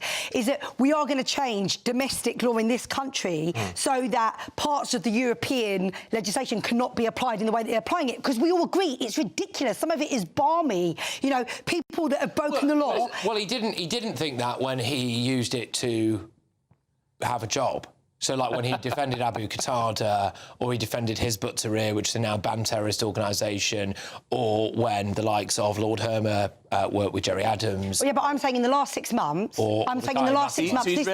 I'm saying in the last 6 months... This is... No, it's not. They've made it... The last 6 months, they've made it really, really clear we are going to change domestic law so it cannot be applied in the ways... annoying, really. Because it has been abused. Yeah, but that's what... Yeah, it is, by people like them, right? And that's what makes it especially annoying, because they might have come to their senses in the last 6 months because they realise they're going to be out on their rear end because the public hate them. But actually, they've spent the last 20, 30, 40 years literally doing all of this stuff and making all of our lives worse. And that's what I find particularly annoying. But just in terms of whether or not Starmer would have to go over this, if Shamima comes back... Look, we are dealing in hypotheticals here, but I think we can take educated guesses at this. If the ECHR say that she's got to come back and Starmer then says, OK, the level of public anger over that, Chloe, I mean, surely he would have to go.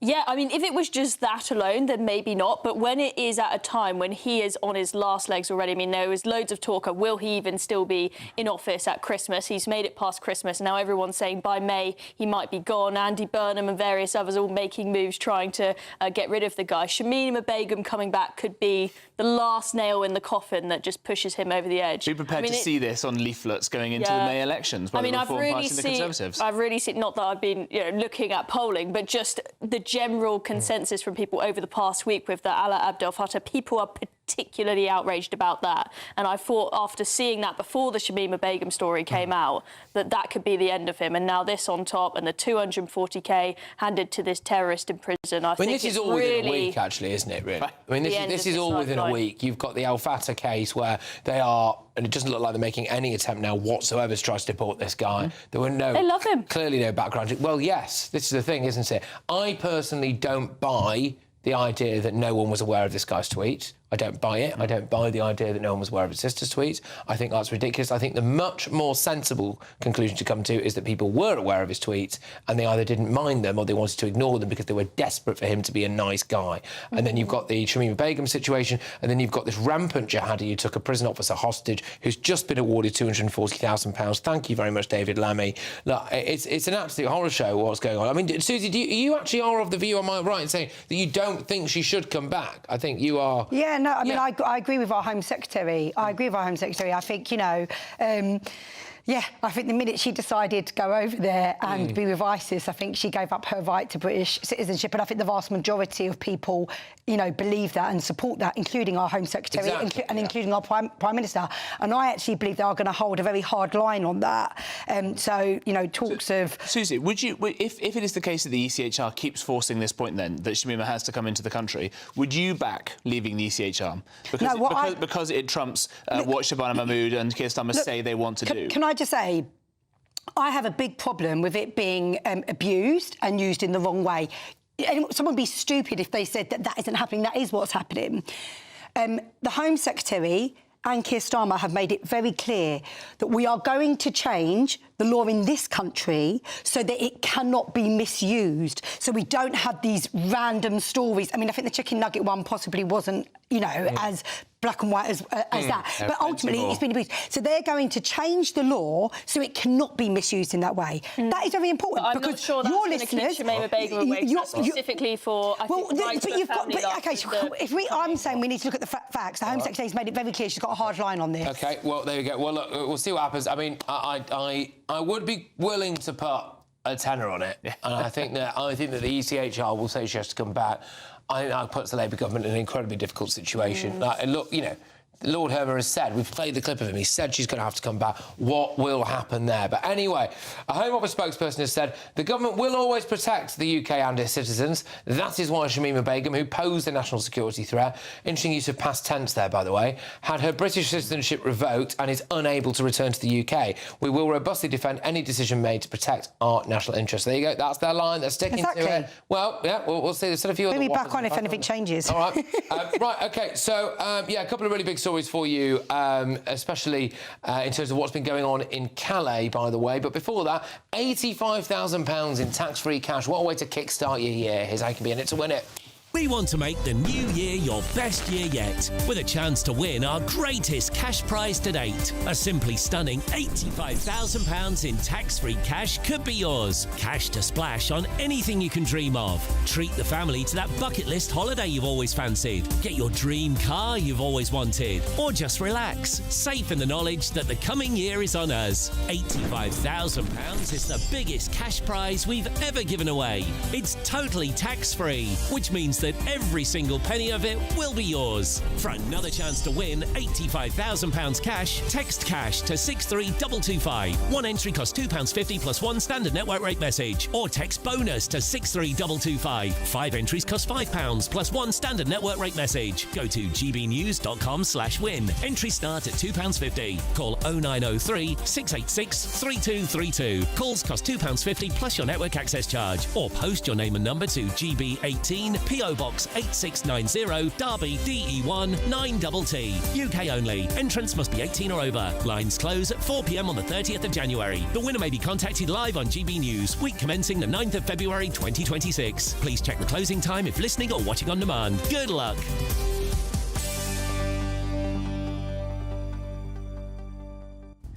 OK, so I've got all of tomorrow's newspaper front pages for you very shortly. The breaking news on the front of that Daily Telegraph. David Lammy has handed a vile Islamist killer £240,000 of taxpayers' money. We're going to tell you why very shortly. And what's going on here? I understand. Fraud is bad.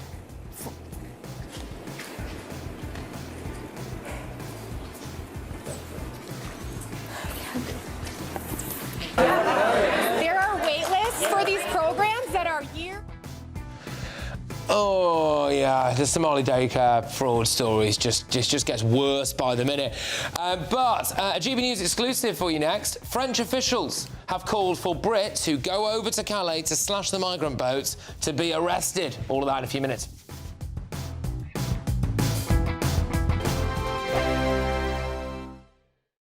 Hi, I'm Michelle Dewberry, and my show is your opportunity to cut through all the noise and dive in headfirst to some robust debates. Ideas clash. Situation, because the failure is... You're deliberately avoiding my point. Nothing's held back. And if you think this is the end of it, wait for more. And we do not shy away from the difficult stuff. Sometimes I want to shake people and say, if only you understood. So join me on Jubes & Co. weeknights at 6 p.m, only on GB News, Britain's news channel.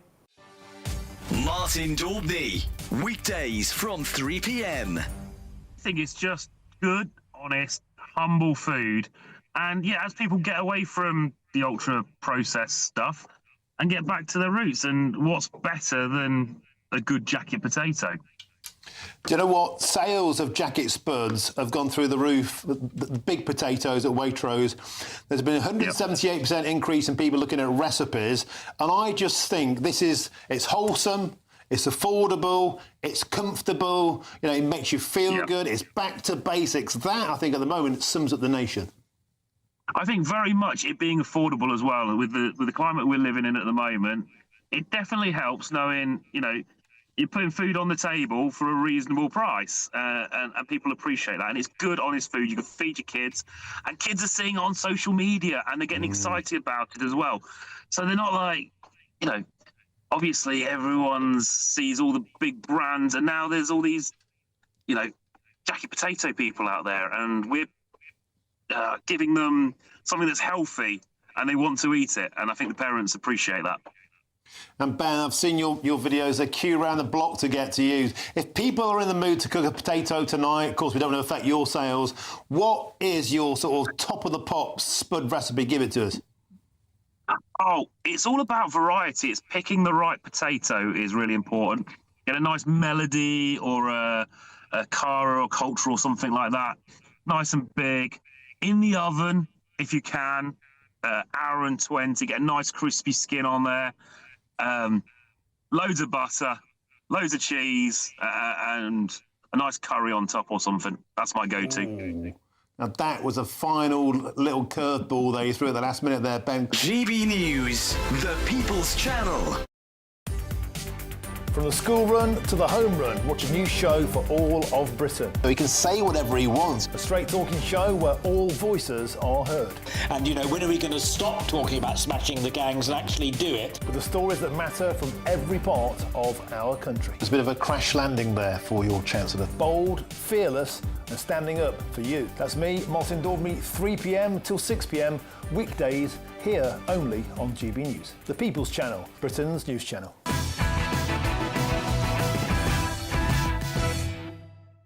Yeah, welcome back to Patrick Christys tonight. The big story that we're going to be covering in just a few minutes' time is that David Lammy has handed an evil Islamist killer 240 grand in taxpayers' cash. He chose not to appeal a court ruling on that. Why not? It comes just after we have allowed what many people would regard as an Egyptian extremist to come and live in Britain.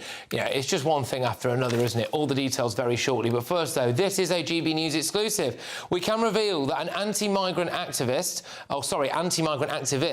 who travelled to France to stop the small boats are now facing arrest. They include those from the Raise the Colours movement, which has carried out what it describes as civilian border control or Operation Stop the Boats. Now, videos show them wading into the sea, shouting at migrants and slashing small boats. They go into the sand dunes and things and find the boats and slash the boats, etc.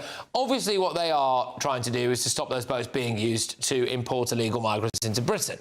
But GB News can reveal that they now face arrest in France, which senior French politicians apparently they're furious about the situation. Well, a source close to Minister Laurent Nunez, who is the equivalent of the Home Secretary, told a French newspaper that he demanded that the members of these groups, these Brits, going over there to slash these boats, are identified and arrested. Well, I'm joined now by the International Security and Border Control expert, Henry Bolton, OBE. Now, look, Henry, I'm at pains to say here that I'm obviously not encouraging anyone to do anything that breaks the law or to do anything criminal, anything like that at all. Well, you know, should the French not be asking for a bit more help here, stopping the boats? There seems to be some people who are offering to do it for free. Yeah, recruit them into the gendarmerie and then they'll do it legally.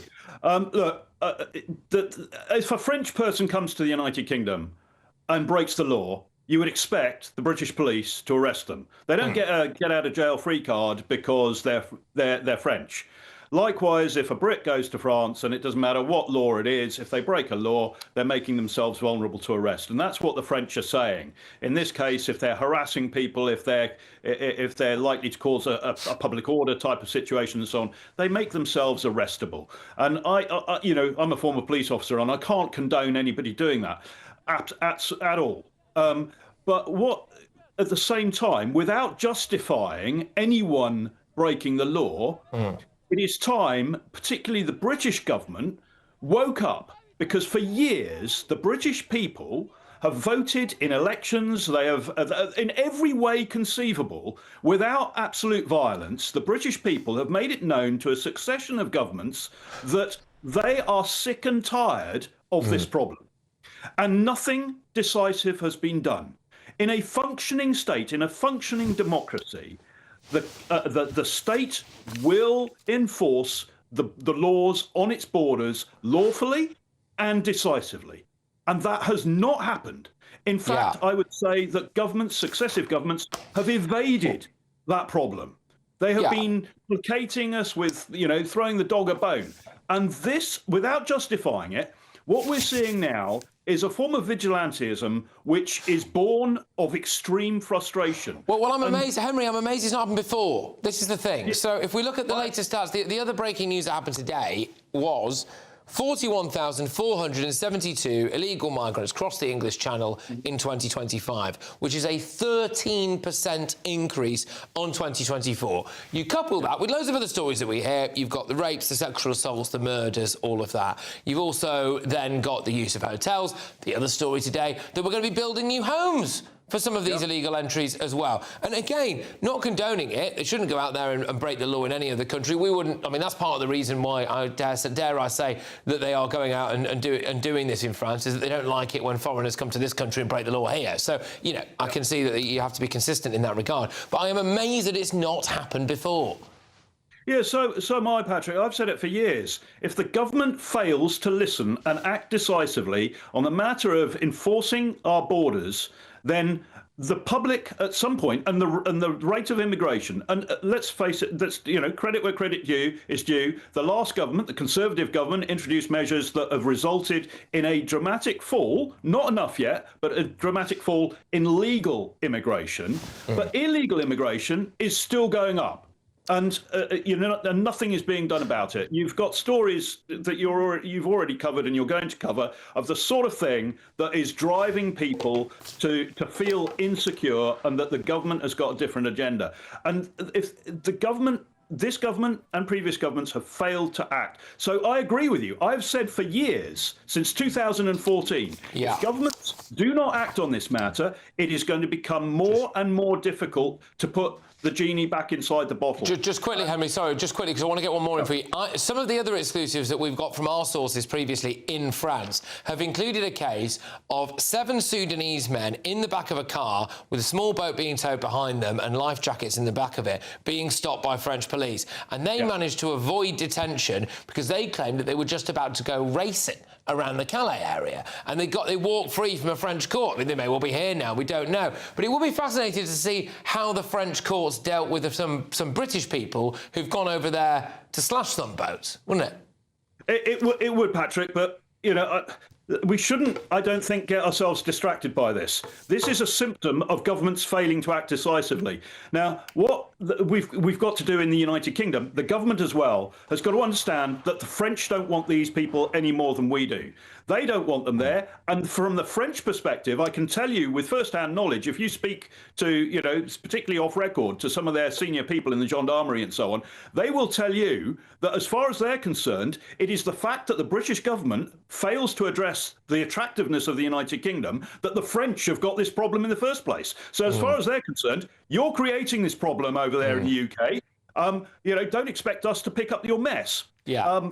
You know, Absolutely. You've got to deal with your house first. All right, Henry, look, thank you very much. Always a pleasure. And Happy New Year to you as well. I probably should have led into that. But, yeah, take care. Henry Bolton, that OBE, and he's international security and border control expert. Right, well, look, this story that's on the front of the Daily Telegraph. A double murderer who took a prison officer hostage and demanded the release of hate preacher Abu Qatada has been awarded a £240,000 taxpayer-funded payout. David Lammy's given it to him. He's not appealing for the ECHR. What on earth is going on? Talking of what on earth is going on, have you seen this? If childcare is cut, I'm unable to work or go to school. I understand fraud is bad. It's beyond parody what's going on in America at the moment. I'll show you shortly. I forecast a perfect holiday in the sun. Weather looking good then? For sure, and no worries about our travel insurance. All Clear Travel Insurance sponsors GBNews Travel Destinations Forecast. Plenty of heavy and thundery rain across parts of southern Europe as we go through into the weekend. There's Storm Francis, which is heading towards Spain and Portugal, bringing heavy and thundery rain here. Also some heavy rain across parts of Italy, Slovenia, Hungary, Croatia, and the risk of some significant hill snow building up in parts as well. Into the weekend, well, there will be some dry weather around, but also further rain at times too. I'll see you later. All Clear Travel Insurance sponsors GBNews Travel Destinations Forecast. Good evening and welcome to your GB News weather update from the Met Office. Well, it's cold out there. We've got cold Arctic air coming down from the north. Snow showers across Scotland with ice and frost throughout this week and into the weekend. So high pressure to the west, low pressure towards the east, and that's what's driving this northerly flow. We've got to watch for this band of rain, sleet and snow across Northern Ireland. That will edge into Wales, into central and southern England as we go through tonight. So there is a Met Office snow and ice warning in force, especially through tomorrow morning with icy stretches possible. Otherwise, a cold night to come, clear skies across northern England, but frequent snow showers still piling in across Scotland. So to start Friday morning then, it's a cold start out there. Frequent snow showers with accumulations building up, especially over higher ground, with still that strong northerly wind. Across Northern Ireland, it's a case first thing with some bright spells, but also some wintry showers. And then towards the south of that, we hold on to this cloud, rain, sleet and snow. Otherwise, as we go through the day, that cloud, rain, sleet and snow will gradually sink its way further southwards. So that leaves actually many of us through Friday with a lovely, fine and settled day. Plenty of winter sunshine, but across Scotland, that's where we still have frequent snow showers, heavy, and there is an amber warning in force, especially across eastern areas of Scotland. So 10 to 20 centimetres further, plus 30 to 40 over the highest routes. As we start Saturday morning then, it's going to be another cold start with icy stretches in places where we've seen any snow showers, but otherwise the main focus again into Saturday will actually be across north and eastern areas where there is another warning in force. That similar theme into Sunday, it's staying cold with icy stretches and frosts overnight. Bye-bye. Westminster's full of talk, but out here, it's the real world. Am I allowed to talk now? No, that's it. This is where it matters, real people and real lives. That's what politics is all about. In fact, has Trump made a good start? No. Straight answers, no spin, and just a couple of pints. How many fingers have I got up? About 10. So join me for Lee Anderson's Real World every Friday at 7 p.m, only on GB News. The People's Channel, Britain's news channel. You want to know what's really going on in the corridors of power? Labour don't know what to do with you half the time, and that makes you quite lethal in the chamber. Get behind the headlines with Chopper's political podcast. Join me, Christopher Hope, as I sit down with the great and the good of British politics. We'll see where this ruling takes us. These are the stories shaping our nation. Chopper's political podcast, available now on all platforms. Listen in and stay ahead.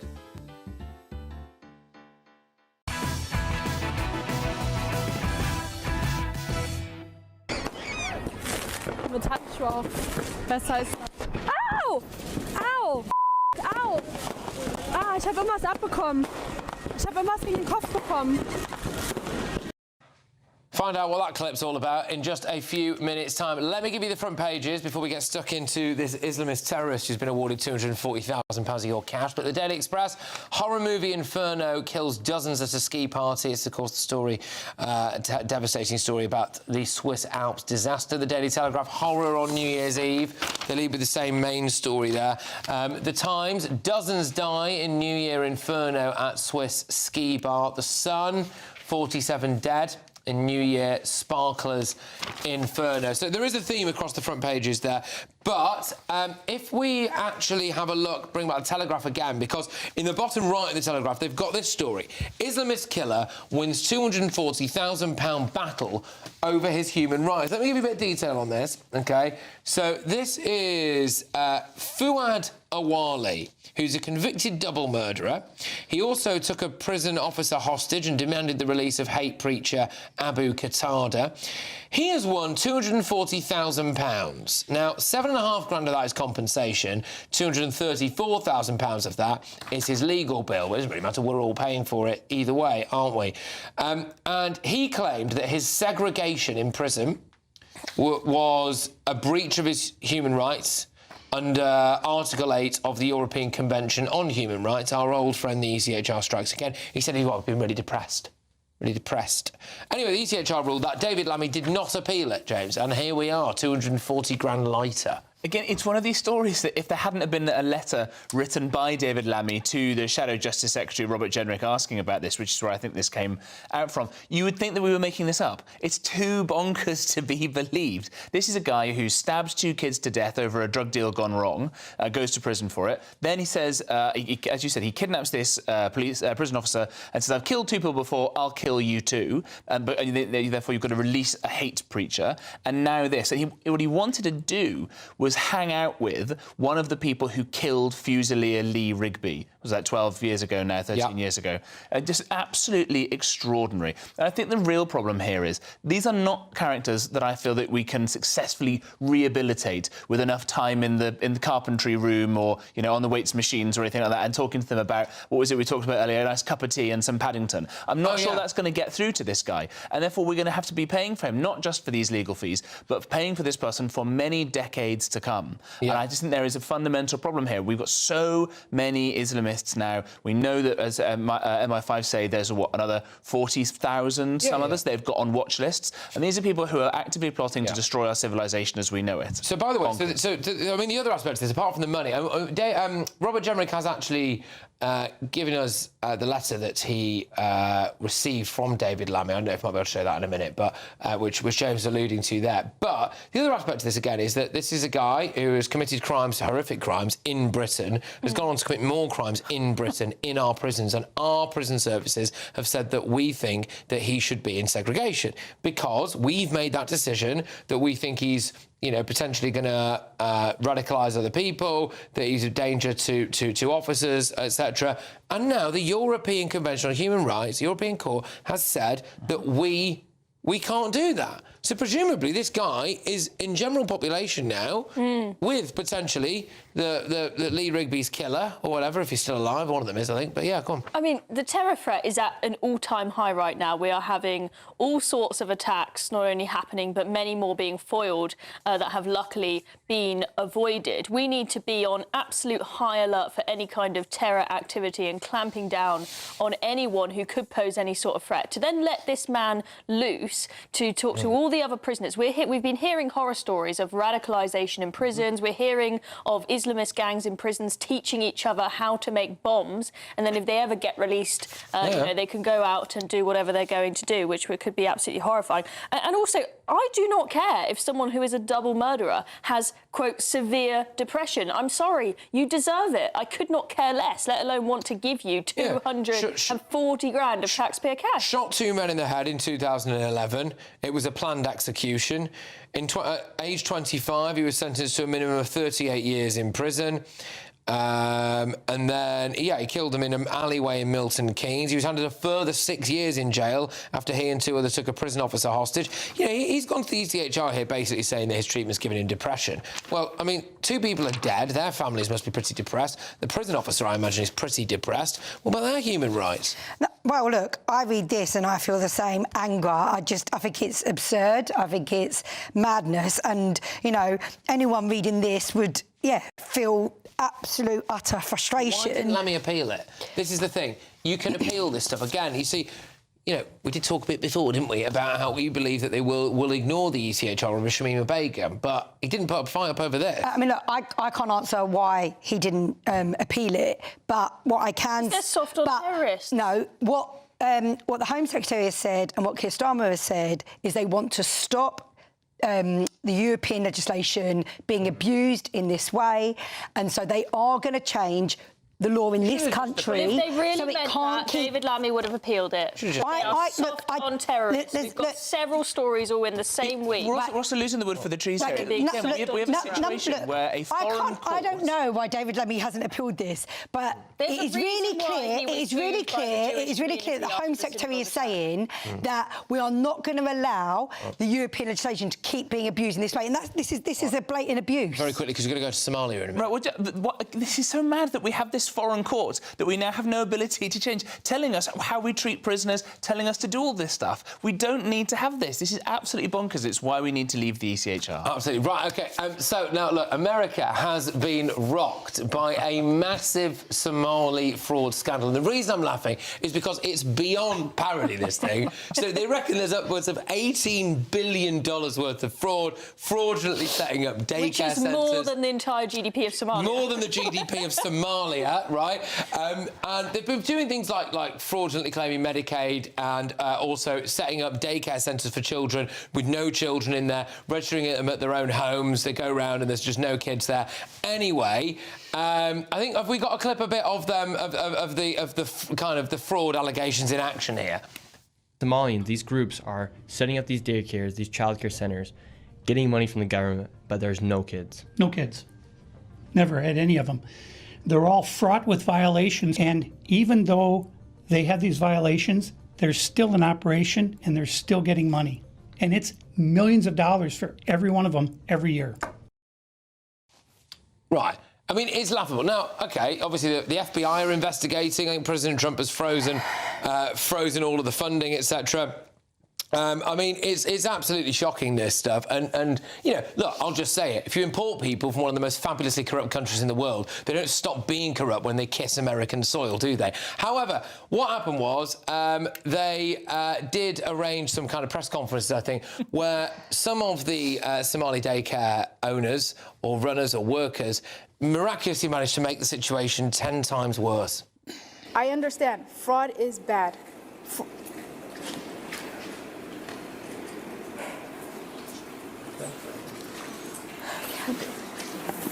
There are wait lists for these programs that are years long. There is fraud. There is. Right, there's one, right, which I'll play you tomorrow, where the bloke claims that overnight someone broke into his Somali daycare centre and stole all of the records of all of the children that they have there and the checkbook, right? And that bloke, when they looked at his glasses, was wearing glasses that were worth $2,500, right? And it's like, oh my gosh, I mean, this is just a shocker, James, isn't it? I mean, it's absolutely extraordinary. Exactly as you say, if you import people from countries like this, you cannot imagine or expect them straight away to become as American as everybody else. You had large waves of Irish immigration, of Italian immigration, Western European Christian countries, and they had big problems with integration there. You had the mafia, for God's sake. So why are you surprised when you have people from Somalia going there and going, hang on a minute, we can go and do all this fraud and take all this taxpayer money? I'm just not surprised this is happening. We're going to carry this on after the break. Sorry, we've got a break now, but we'll carry it on afterwards. And there's also some more front pages. And another reality check, actually, for someone, this time in Cologne, which, of course, people will know for being the scene of a very infamous incident that happened one New Year's Eve not that long ago. Watch out for that. Britain deserves a newsroom that puts the facts and your voice first. Well, and that's what you get on GB News. Lively debates, lively conversation. And we're not afraid to hold power to account. And each other. So join me, Andrew Pearce. And me, Miriam Gates, for Britain's Newsroom, weekdays from 9:30 on GB News. GB News Breakfast, every day from 6 a.m. So this is a lovely story because it's about a chap who bought this DB5 and he bought it for 900 quid. This is an Aston Martin DB5. It's a lovely car. Bought it for 900 quid. And then for 50 years, pretty much didn't do very much. He moved to the Middle East, car left was on his driveway, things happened, the local kids jumped on it and various other things, and it just decayed. He has spent pretty much the big wodge of 400 grand having it done. Do we have a picture of this car now? Oh, I thought as I was waffling. Well, I can hold it up. But this is how it looks now. There we go. This is how it looked then and now. I don't know which. So he spent 400 grand on this. 400 grand. He sent it back to Aston Martin. Oh. To where it was made, and the reason it's worth now about $1 million is because there were only 37, I think, 39 of them made, and so it's very rare. There we go. Well done, him. Pretty penny on that. Good for him. Yeah. Yes, and good for him. He hasn't made it yet. No, he hasn't made it. It's just work. I know. He may. I was reading a story about a man who'd spent £1 million on a DB5, and it's now worth 500,000. But, right, they OK. hit a peak a couple of years ago, but who knows? Who knows? Who knows? But don't you want to put money on the car in order to use it, not to sell it? Well, I mean, he's just... I had a car like that. I drive it. Of course. No, then that's what... He's not selling it. He's worked hard to... He said, we've worked hard to get it... It's a work of art. Reconditioned, and it's just... And he loves it. I wonder, does it have machine guns and things they're going to... Oh, no, weirdly, it says no. Or an ejector no ejector seat, exactly. Or any of those other things, yeah. GB News, the People's Channel.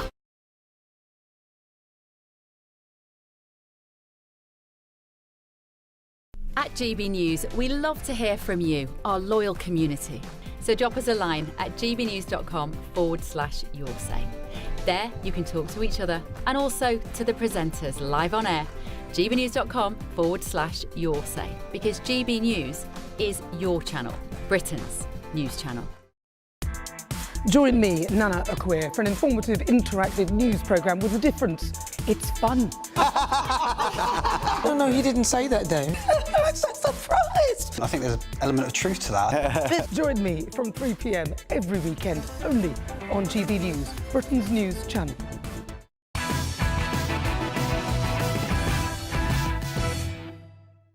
All right, let's get you the rest of tomorrow's newspaper front pages, starting with the Daily Mail. Champagne sparklers blamed for inferno that cost 47 lives. Well, the Daily Mail are pretty confident now, sadly, that death toll from the Swiss ski disaster has now hit 47.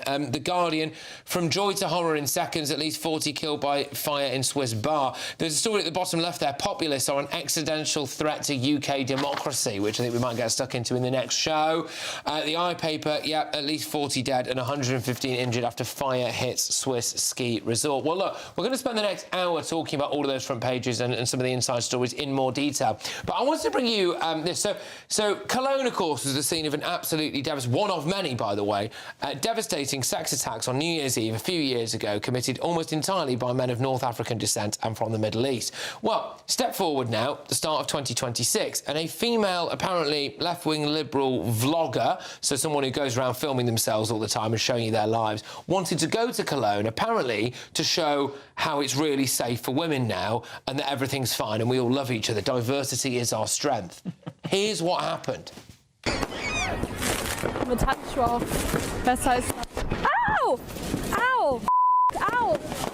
Ah, ich habe irgendwas abbekommen. Ich habe irgendwas gegen den Kopf bekommen.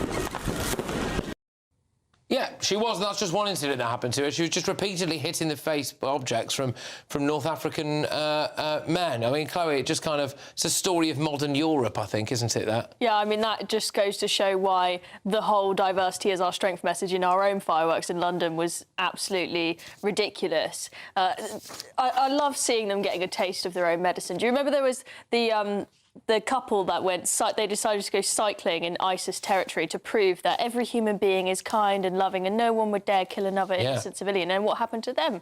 They died. The reality is that there are... could have seen that coming. There are monsters in this world who are killers and don't treat women well. And very sadly, the reality is that you bring the third world to Europe, you get the third world's problems and their attitudes toward women, and there you see it. I mean, seriously, with respect, I mean, that's like...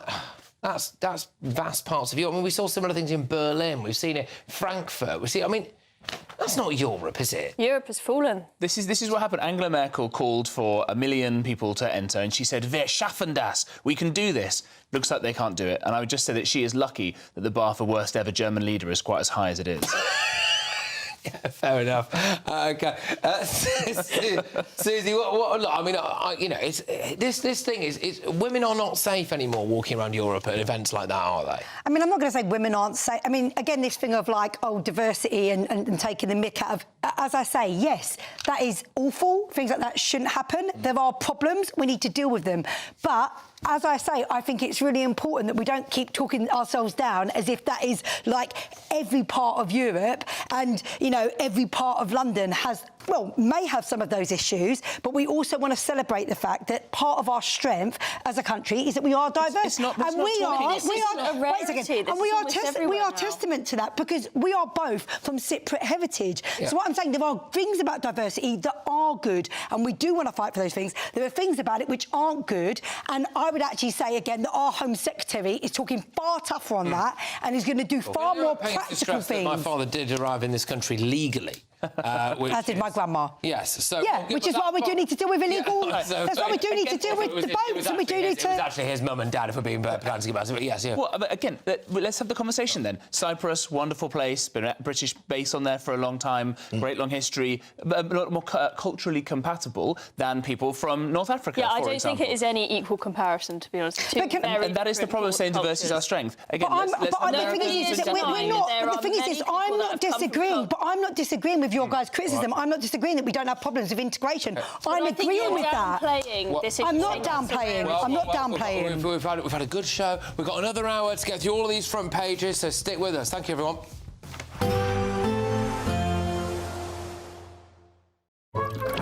Warm and cosy, with a chance of zero visibility. Boxed Boilers sponsors the weather on GB News. Good evening and welcome to your GB News weather update from the Met Office. Well, it's cold out there. We've got cold Arctic air coming down from the north. Snow showers across Scotland with ice and frost throughout this week and into the weekend. So high pressure to the west, low pressure towards the east, and that's what's driving this northerly flow. We've got to watch for this band of rain, sleet and snow across Northern Ireland. That will edge into Wales, into central and southern England as we go through tonight. So there is a Met Office snow and ice warning in force, especially through tomorrow morning with icy stretches possible. Otherwise, a cold night to come, clear skies across northern England, but frequent snow showers still piling in across Scotland. So to start Friday morning then, it's a cold start out there. Frequent snow showers with accumulations building up, especially over higher ground, with still that strong northerly wind. Across Northern Ireland, it's a case first thing with some bright spells, but also some wintry showers. And then towards the south of that, we hold on to this cloud, rain, sleet and snow. Otherwise, as we go through the day, that cloud, rain, sleet and snow will gradually sink its way further southwards. So that leaves actually many of us through Friday with a lovely, fine and settled day. Plenty of winter sunshine, but across Scotland, that's where we still have frequent snow showers, heavy, and there is a amber warning in force, especially across eastern areas of Scotland. So 10 to 20 centimetres further, plus 30 to 40 over the highest routes. As we start Saturday morning then, it's going to be another cold start with icy stretches in places where we've seen any snow showers, but otherwise the main focus again into Saturday will actually be across north and eastern areas where there is another warning in force. That similar theme into Sunday, it's staying cold with icy stretches and frosts overnight. Bye-bye. Warm and cosy, with a chance of zero visibility. Boxed Boilers sponsors the weather on GB News. Well, loads on the front pages. As you would imagine, obviously that New Year's Eve horror show in Switzerland is leading a lot of them. The Daily Mail appear to have updated that death toll, very sadly, to 47. But in other news, well, I mean, again, it's just another story that in a normal country would probably bring down a government. But David Lammy appears to have been happy to allow an Islamist double killer who took a prison officer hostage to get £240,000 of your money. What a mad world. This is your chance to become our biggest cash prize winner to date. £85,000 in totally tax-free cash could be making its way from our bank account to yours. It would be like having over £7,000 per month extra to play with, each month for a whole year. That could be you, safe in the knowledge that 2026 is on us. For another chance to win £85,000 cash, text cash to 63225. One entry costs £2.50 plus one standard network